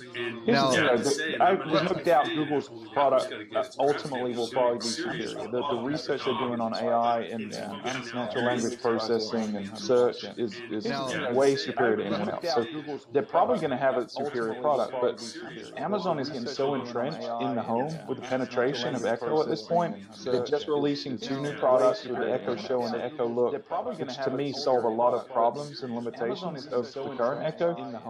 And if they get such a penetration level, this could be Betamax versus VHS all over again, where the superior product loses out because one guy just got there first and got a better traction. This could be Betamax versus No, you're right. First wins and to the point, I think it's a matter of the usability of it. My only thing that Amazon is behind on is it's trying to expand past it being in the home. Because up to this point, you're right, it dominates the home space. But once you leave the home, it's on the phone, its relevant value proposition is very minor. You're not really, the value isn't there as much. Where Google outside the home has the dominance because of its full-reaching spectrum of what it does already. But to that point, what are you trying to win? And right now Amazon's in the place that Google outside times recently Amazon said that they want to replace the home phone, which they're obviously going in that direction with the new messaging capabilities they just released. So I don't see average consumers that are going to adopt this and they've early adopters already picked it up. The masses are beginning to pick up Echo products. Over the next couple of years, they're going to get critical mass. These aren't the kind of consumers that are going to double down on that technology and reinvest in a different technology in a year or 2 or 3. So that's why I feel like Amazon has a huge advantage right now. But they've got to get mobile. They've got to get on everywhere. Yeah, they got to get outside the home. And they've got 51% of the people, of the households in the U.S. have Amazon Prime accounts now. I mean, it's absolutely, that's huge. And they're giving, they're reportedly discounting some prices if you purchase it through your Echo compared to if it's on Amazon's, website, things like that. Forcing which products to show. It's not the same. That's right. Yeah, basics are getting prioritized. So, they're doing manipulating. This guess the way I saw it last night is that on the news they announced Amazon Bookstore in New York. Yeah, Yeah. basics are getting Okay. prioritized. That isn't their first one. That's like the No, it's seventh. It's seventh. Their seventh one. And I thought if anybody from Barnes and Noble was watching that on the news, if anybody, you should have looked at it and said, "That's what we didn't do right. That's what we need to do now if we want to exist." Because what she said when they were interviewing, I don't know if you also the same interview I had. She went over and said, "This isn't a bookstore. This is a chance to expose products to people for them to realize what options they have." Because what they realized was the limitation of when you're looking at books on Amazon, you have your little preview views. I love bookstores to thumb through books and to look at the topic. I look over and I didn't know about that. You know, Pyramids of Egypt explained. I wasn't looking for it, but hey, I looked at the book. It was that exposure of product that you wouldn't be. And yeah, they may or may not buy in the bookstore, but they don't care. They're going to buy it online. They don't care. The other thing they're doing that's really cool is leveraging the online data for the store. So they're looking at and geographic purchasing and a lot of things. They're organizing the bookstore not like a traditional bookstore. They're organizing it like they do online, which is much more user friendly. Instead of organizing it that, hey, we have this contract with this book purveyor, so we have to distribute to all of our Barnes and Nobles and equal is fair whether they're interested in it or not. It's like, no, we're going to show books in the regions that those people have no interest in. We're going to show books that they are interested in. But I'm sorry, Robert. Well, or their predictive analytics say, here's a new book from this author that people are going to love, so we put this, or various reasons. But they're also displaying the books with the jacket out, so you don't just see the spine, which is so much more customer friendly. But again, if you're selling various reasons, everything in the books in the store, and that's your only venue, that's not it. Well, they have Amazon has the longest tail online. They got freaking everything. So yeah, they're doing interesting stuff. And the reality is 90% of goods are still bought in real life, in stores and things like that, not online. And Amazon is doing that because, mark my words, they've got this store. They're doing a lot of experimentation. They're also doing their little grab and go grocery stores where there's no checkout process. You just take your stuff and go. The interesting thing, there's an interview last week with Jeff Bezos, and they're talking about quarterly results and things like that.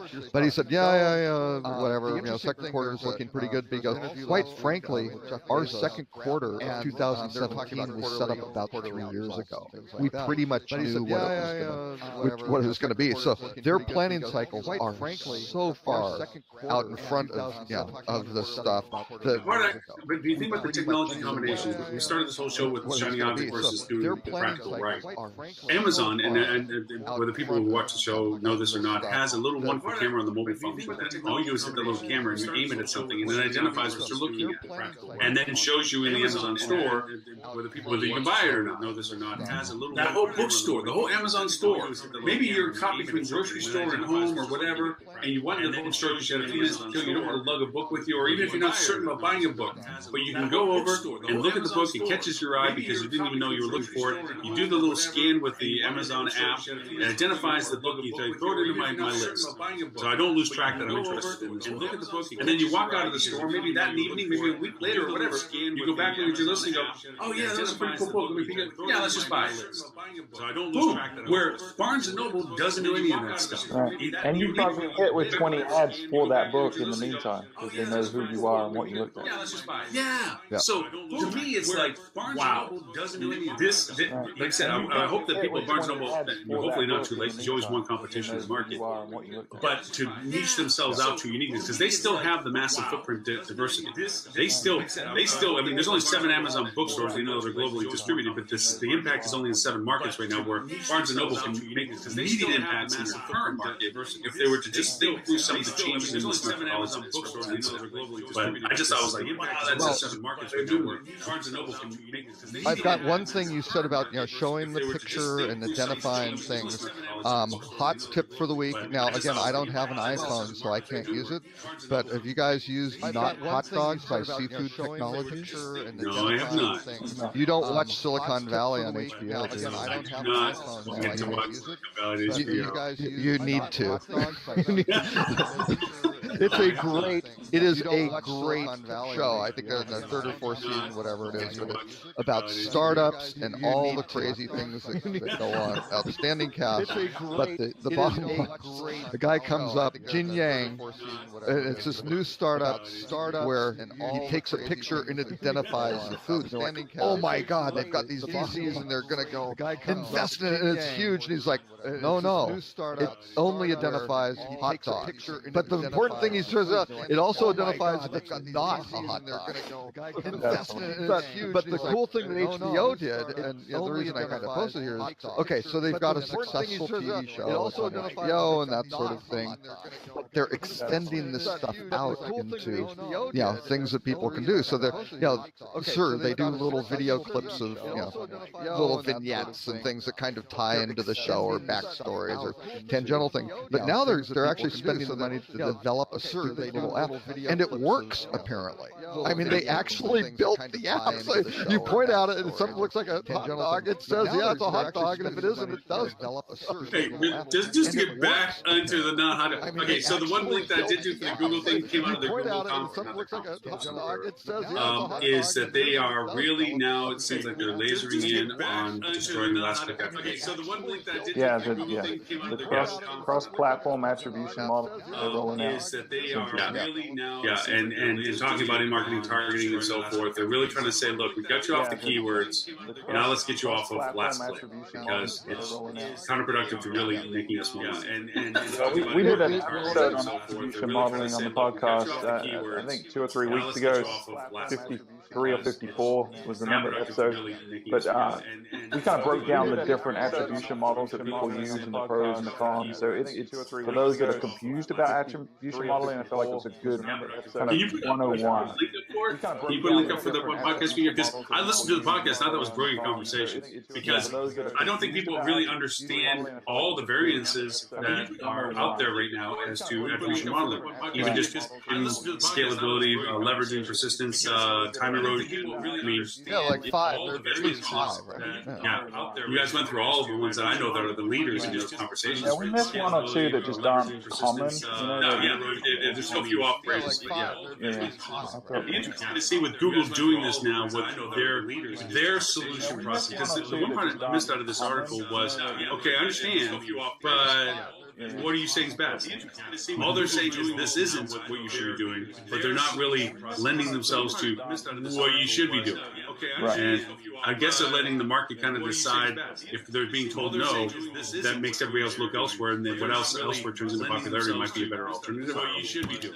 Yeah, right. And I'm more of an even distribution time to catch. To me, I like that one more comfortably to say that based on frequency factor. I'm sorry, frequency factor, time erosion, and even distribution time to catch. To me, I like even distribution so that if you frequent, that ups it, and also time duration on one ups it, and you evenly start the distribution on it, so that by the end of it, you can go back and say this one was hit more than once, and more time was spent on this, so these had more influencing factors. Yeah, and ideally, I probably like it when you use different attribution models for different types of guests, repeat versus new, things like that. Once you talk, you're right.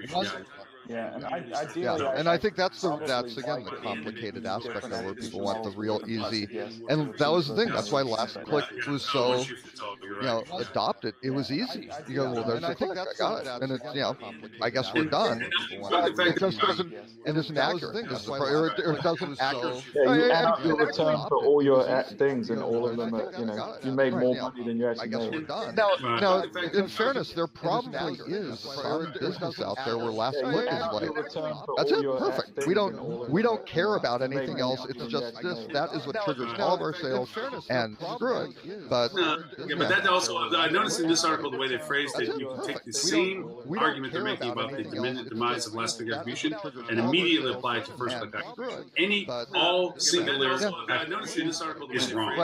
To say that this was the start of the conversation is just as wrong as to say this was the end of the conversation. It's the engagement process through both ends and the contribution of both ends that creates the attribution value.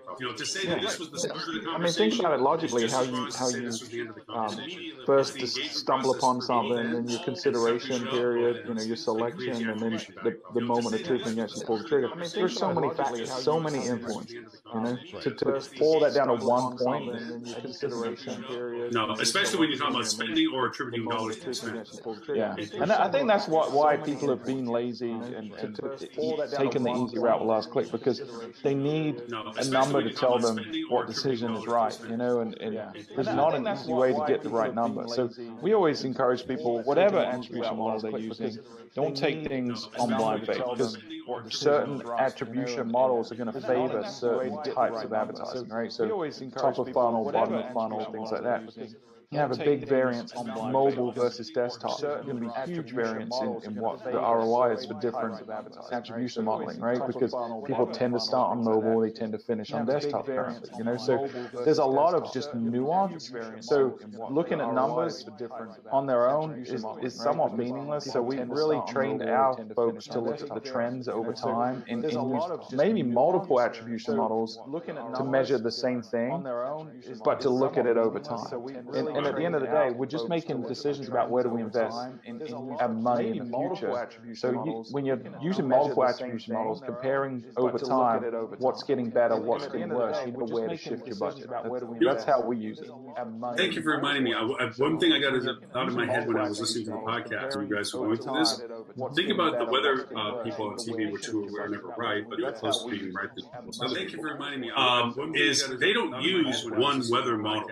They actually show several weather models. That's why we get the spaghetti patterns in hurricane season and so forth, is that they're showing several different models for the same event. And then they don't use aggregating them, which may or may not be a good choice, but aggregating them into a single path of probability. And is that they're showing in the same way what you're just talking about.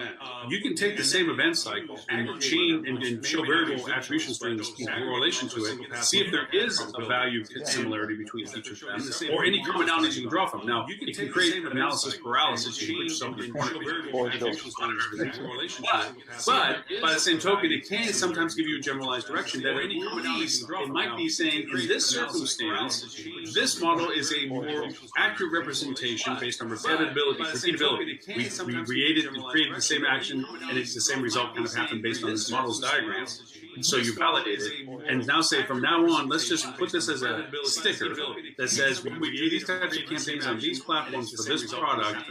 Let's do this attribution string as a relevant value factor of strategy. Let's just put this and that's process. But what we just went through in that little discussion, name how many people do that, right? I mean, and I think the fear of doing it wrong holds a lot of people back because it's complicated. I mean, I have a degree in physics with space science, right? I understand complex math. I think the fear of doing it wrong, complex math. This is hard for me. It's hard really for people that have no math background, right? So I understand statistics and probability and things like that.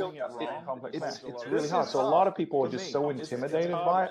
Well, what we try to tell people is there isn't a right method and there isn't a wrong method. You just got to be consistent. You got to pick one or two and continue to use it, and then reevaluate it every year or so how you're measuring it and whether it still makes sense. Because the attribution model I used before mobile was so big probably isn't as effective as now, because mobile has had a big influence and really penalizes early things in the funnel, because a lot of times the conversion's happening on desktop. So, I pick them because of the uniform. I like the team. If they get the orange uniform, I pick them if they're going to win the football. No math required. Throw all the little spaghetti charts up, pick your favorite color, and that's the one we stick with. But no, to your point, it is. And just as soon as you're right, it turns out to be wrong. Because whatever you were able to replicate, you may not be able to replicate it again, because as the time funnel moves forward, the events and activities change and shift, and so does the prioritization. So whatever you ballpark together is all you do. Yeah, and you don't have access to all the data points. You only have a very small slice of the pie that you're looking at. So. You have this data, because 20 years ago, this data didn't exist. You're completely blind. That's why 50% of advertising was misspent, because it wasn't effective. You just didn't know it. But now, and they couldn't tell which. But the problem with that was always they never knew which 50%. Right, exactly. Okay, so just to tell you one of my fallacies of what we're doing a lot of data scraping right now, But the problem and with trying to that create is correlations in a particular market. We're picking up flight lift inventory, flight lift rates, and we're trying because we figured my predication was airlines have a lot more resources, a lot more talent, a lot more of technology associated with how they're going to dedicate a multi-million-dollar piece of aircraft between routes. And so if they start increasing mechanical into a certain destination at certain times of year, and also they start doing rate changes according to what that market represents to them, then they must be smart to know that they're doing it for the right reasons. So why can't we scrape that data and start creating predictive correlations? And also they start That's a big doing assumption. according to what that market represents to them. I can say it's great, but I'm pulling off of one reactionary data, not predicated data. Even though I'm pulling data forward saying, hey, look, the rate changes have occurred on these XY dates, it's still reactionary. They've done it. I'm reacting to it, so I'm already behind on the data curve. But even that said, it creates such confidence factors of yes versus no. I can sit there and look, and there's a confidence factor of 85% negative rate impact and an 85% confidence of positive rate impact. And you're looking at both, and you get both from the same results, but for different scenarios. You say, yeah, okay, let's take a dart out and shoot at the wall. You can get this paralysis of analysis on this. Like, I don't know what the variable is that creates the difference in confidence. But airline pricing, you've got to be careful with, because a lot of these guys, these are still managed by, yes, they've got very large systems that make recommendations, but it still comes down to individuals managing city pairs, and they're sitting there going, Spirit did whatever. We need to respond to that. Southwest did what, and all of a sudden, individuals. I mean, I just saw for the HSMAI conference, the ROC conference in Toronto. I've been tracking the airfares for it. It's had a price drop, pretty substantial, 10-12% price drop from Dallas to Toronto. And you go, that doesn't make any sense. Now, was it timed because of some sort of purchase because of the Memorial Day weekend? Was it a competitive response to Air Canada, who has just separated from Aeroplan as a loyalty program? I mean, who the hell knows? And you don't, right? So again, you've got to take all these as signals and recommendations. You can't just, I've been tying back to our conversation, you just can't throw it into the bot and have the bot go make these changes, because you don't necessarily take all these signals. The end story to my thing, the one thing I got out of all of it is lower prices good, advertise more, because they have less money that they have to spend on the flight and more they can spend on their hotel. So at the end of the day, I kind of came back to the beginning of the line where I didn't even go through the exercise and just like, hey, when the airline drops their price, good for us. Let's go promote that feeder market. At least at the end of the day, it's like back to the beginning of the line. Yeah, that was my brainchild, and just like, hey, when the airline drops that one. But anyway, Mongo just pawning game of life. Yeah, it just worked out that way. Hey, Robert, before we run out of time with it, was there one, if you could cherry pick out of the 7 contributions you threw in there, is there one you mentioned? I thought there was an interesting one on, I mean, one of them does go down a little bit of a rabbit hole. We probably have time for it, though. Was the Cycle Watch, Jan Freitag of Smith Travel, or STR. Let me post the link. Was really kind of saying, it's called Canary in the Coal Mine. The U.S. hotel industry has been at kind of a peak level, and it plateaued. I think I look at like the 12-month moving average on a weekly occupancy stats basis, and it plateaued like in January of 2016 or something like that from true occupancy percentage. So basically, what he's trying to do is say, hey, what do we look at to see when the next downturn is going to occur? And lots of interesting basically what he's trying to do. Lots of interesting ramifications. So I recommend looking at people look at that. But then the follow-up to it is Rob Mandelbaum from CBRE. So I recommend something. People look at. I'll post that link as well. Of really looking at, paying the intermediaries a look at hotel commissions. And I think this is a fantastic article for hoteliers to look at, because he really digs down from a true financial perspective of look at rooms department expenses. 42% on, again, this is on average for U.S. 2015 numbers. A little bit over 42% goes to salaries and wages. 19% goes to payroll-related expenses. So that's, between those two, you're up at close to 60%. Another 11% about for laundry, linen, supplies, basically cleaning the room.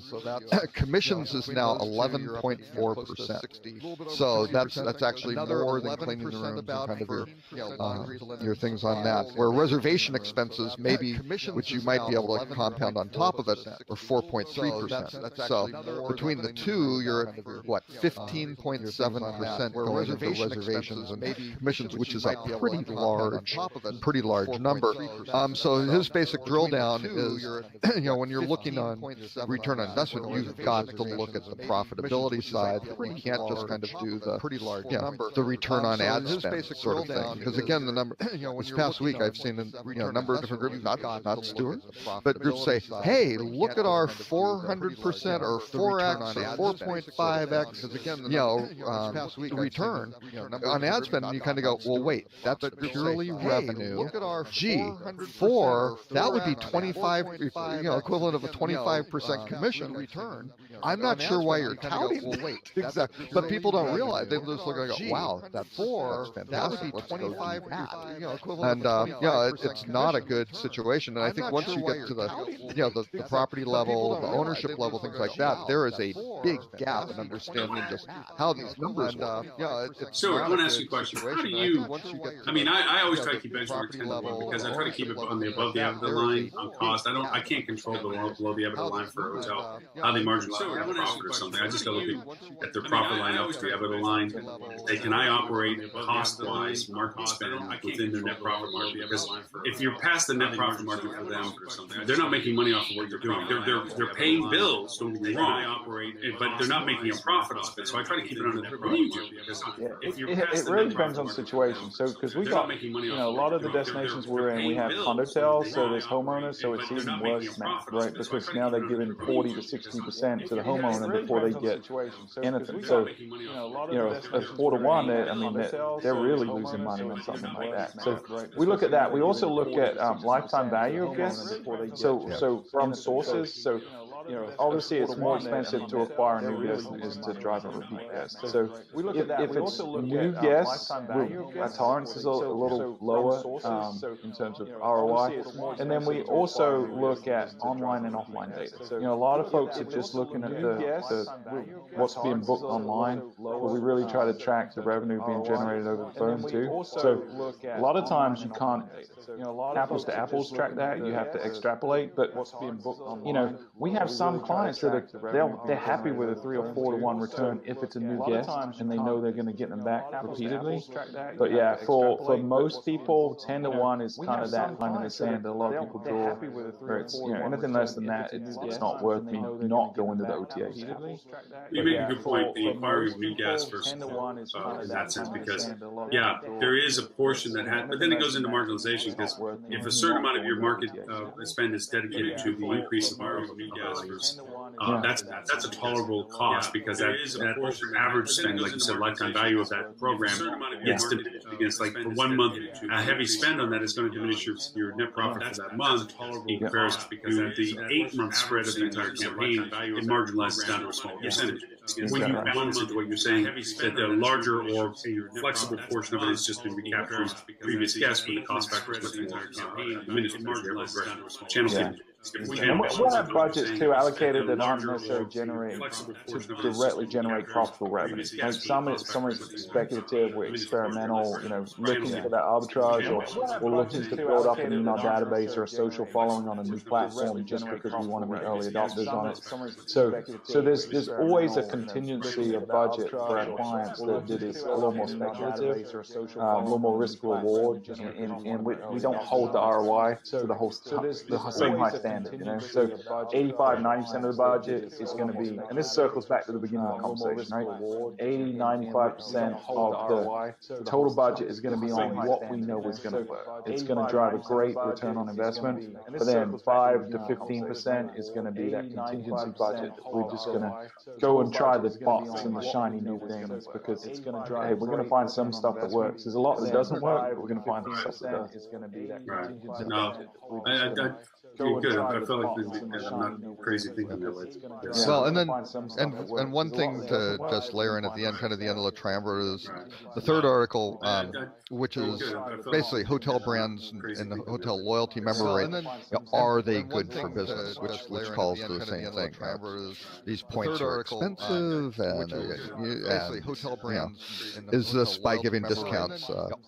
Discounts off the top, which certainly directly falls to the bottom line. Is that good business? And my thesis is you need to understand these numbers for your property of how this stuff lays out, so then you can start making some good business, better informed decisions on how you handle your marketing budget. So you go, hey, in some cases we need to do more of what works, less of what doesn't, or we consciously do. We're spending part of this on experimental stuff, but that I don't think is necessarily the what works. It's certainly a best practice. I don't know if that's the standard operating practice. The comparison between branded and unbranded, that's a value proposition to one and a liability to the other. And the liability, unfortunately, on this side lands on the brand hotel proposition, because the argument goes on two sides. If you're a hotel that's not a destination hotel, and you have very little to worry about on brand liability points redemption, because nobody really is trying to travel to you because you're not the place that people cash them in on. Conversely, if you're in a market that's high destination value, you have to mitigate into your revenue management strategy the cost associated with the membership redemption programs. And inversely, to be very real about this, is you're redeemed, for those who may or may not know who you know and juggle it, is you're redeemed at certain value thresholds based on your occupancies. And at certain thresholds, you're given more per redemption of rooms based on points compared to if you're below thresholds. And it's very dramatic when you get into the high 90 or mid 90 percentiles. That if you come in and your threshold is at 95% redemption value, where if you're 95% occupancy, if you get a room above 95% that puts you into the 95% plus category, you get bar rate in your membership rewards value. The brand has to pay you because you're at that level. If you're one that puts rooms below that 95%, you get a agreed upon rate, which is by far disparagingly less than your rate that you're getting for that event. So there's a whole strategy value of making sure that if you're going to be doing what you're doing, sometimes it's better to sell one or two cheap rooms to bump your occupancy and get into the margin that gives you your redemption based on the amount of in-house inventory that's points driven. And that's stuff that new revenue managers or non-branded revenue managers do not know as a part of their strategy process. Sometimes are willing to give a room away because you know what it's going to do to the 50 rooms you got booked in on point redemption rates. And I think the Wyndham program is going to be very interesting for that, to see how that we do multiple tier redemptions and so forth. But yes, hey, we're at that point 2 hours, man. But by the way, awesome. Thank you, Robert. Thank you. Fun conversations. But did you get the chance to post in that link to your podcast? Hey, we're at that point 2 hours, man. Okay, if you throw in just so that for people on the playback, if they want to catch you up, because I'm one of the huge fans on your podcast. I thoroughly enjoy your podcast. Now, this is show number 94. We did miss Mr. Tim and Mr. Ed, which we did not bash accordingly for not being here. Okay, we really didn't bash him, other than calling Tim an arms dealer that travels the world doing illicit things, and Ed, for some bizarre reason, decided to put a client ahead of talking. Well, he said he was in the weeds. So that was code. That was code. I think so. I know what he's actually doing. I'll tell you offline. I think Well, Stuart, we could just tell them it's fine. They're pivoting flip to be like a medicinal marijuana. I know what he's actually doing. I'll tell you offline. Yeah, it's some sort of I know if it's a full pivot or it's some sort of augmented service they're pivoting. I don't know. There's another new Denver brand called Flip Out. It's been growth for a long time now. I know if it's a full pivot or it's You get the pharmaceutical augmented service. But anyway, yes. For everyone, no, show 95 next week. We are trying to get a long time now. A dear friend that couldn't join us a couple weeks back, who handles a lot of these conferences, I was dying to talk to him about. And we're hoping that he'll be able to join us as our special guest next week on show number 95. Show 100 lands on July 7th, and then our 2-year anniversary show 108 lands in August. Literally 2 years every week, which, I'm pretty happy. I'm pretty proud of that. We didn't land on July 7th. So, Lauren's not asking for a chunk of his life back. That's good. Literally 2 years. My wife over is looking at me with the, really 2 years? Didn't know to stop at one, right? So, anyway, for those who want to find out more about what all of us do, Mr. Robert, how do people find you? My wife over is looking at me with the rockcheetah.com or at Robert K. Cole on most social channels. Excellent. And Mr. Stewart, where can people find you and what you Robert, how do people find you? Yeah, you can find us at fueltravel.com or on Twitter at fueltravel, and then you can tune in most weeks. We've actually gone to every other week right now for the summer, but most weeks on iTunes or Stitcher or wherever you listen to podcasts, just search for the Fuel Hotel Marketing Podcast. And you can get links to the old shows there as well at fueltravel.com/podcast. And I can't recommend it enough. It is an outstanding podcast you all put together, both content. It's not all hotel related, I'll be honest. The dialogue is interesting. It really, truly is. It's just, if you're into this space, it's a great conversation. I've got a question, Lauren, on podcast clients. Do you use iTunes or what do you use? Well, iTunes is just distribution. And to make podcasts, I mean, to speak to it as no, well. no, not to make. I mean, just on the distribution side. So, what do you listen to podcasts? What do you use? Oh, I tend to listen to it on my podcast on iTunes just because that's where but Stitcher's my backup. Not to make. I mean, just on the distribution side. So, what do you listen to podcasts? What do you use? Oh, I tend to listen to it on my podcast on iTunes just because that's where but Stitcher's my backup. Not to make. I mean, just on the distribution side. So, what do you listen to podcasts? What do you use? Oh, I tend to listen to it on my podcast on iTunes just because that's where but Stitcher's my backup. Not to make. I mean, just on the distribution side. So, what do you listen to podcasts? What do you use?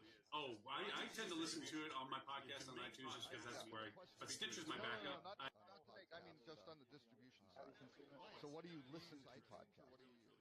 Oh, I tend to listen to it on my podcast on iTunes just because that's where but Stitcher's my backup. Not to make. I mean, just on the distribution side.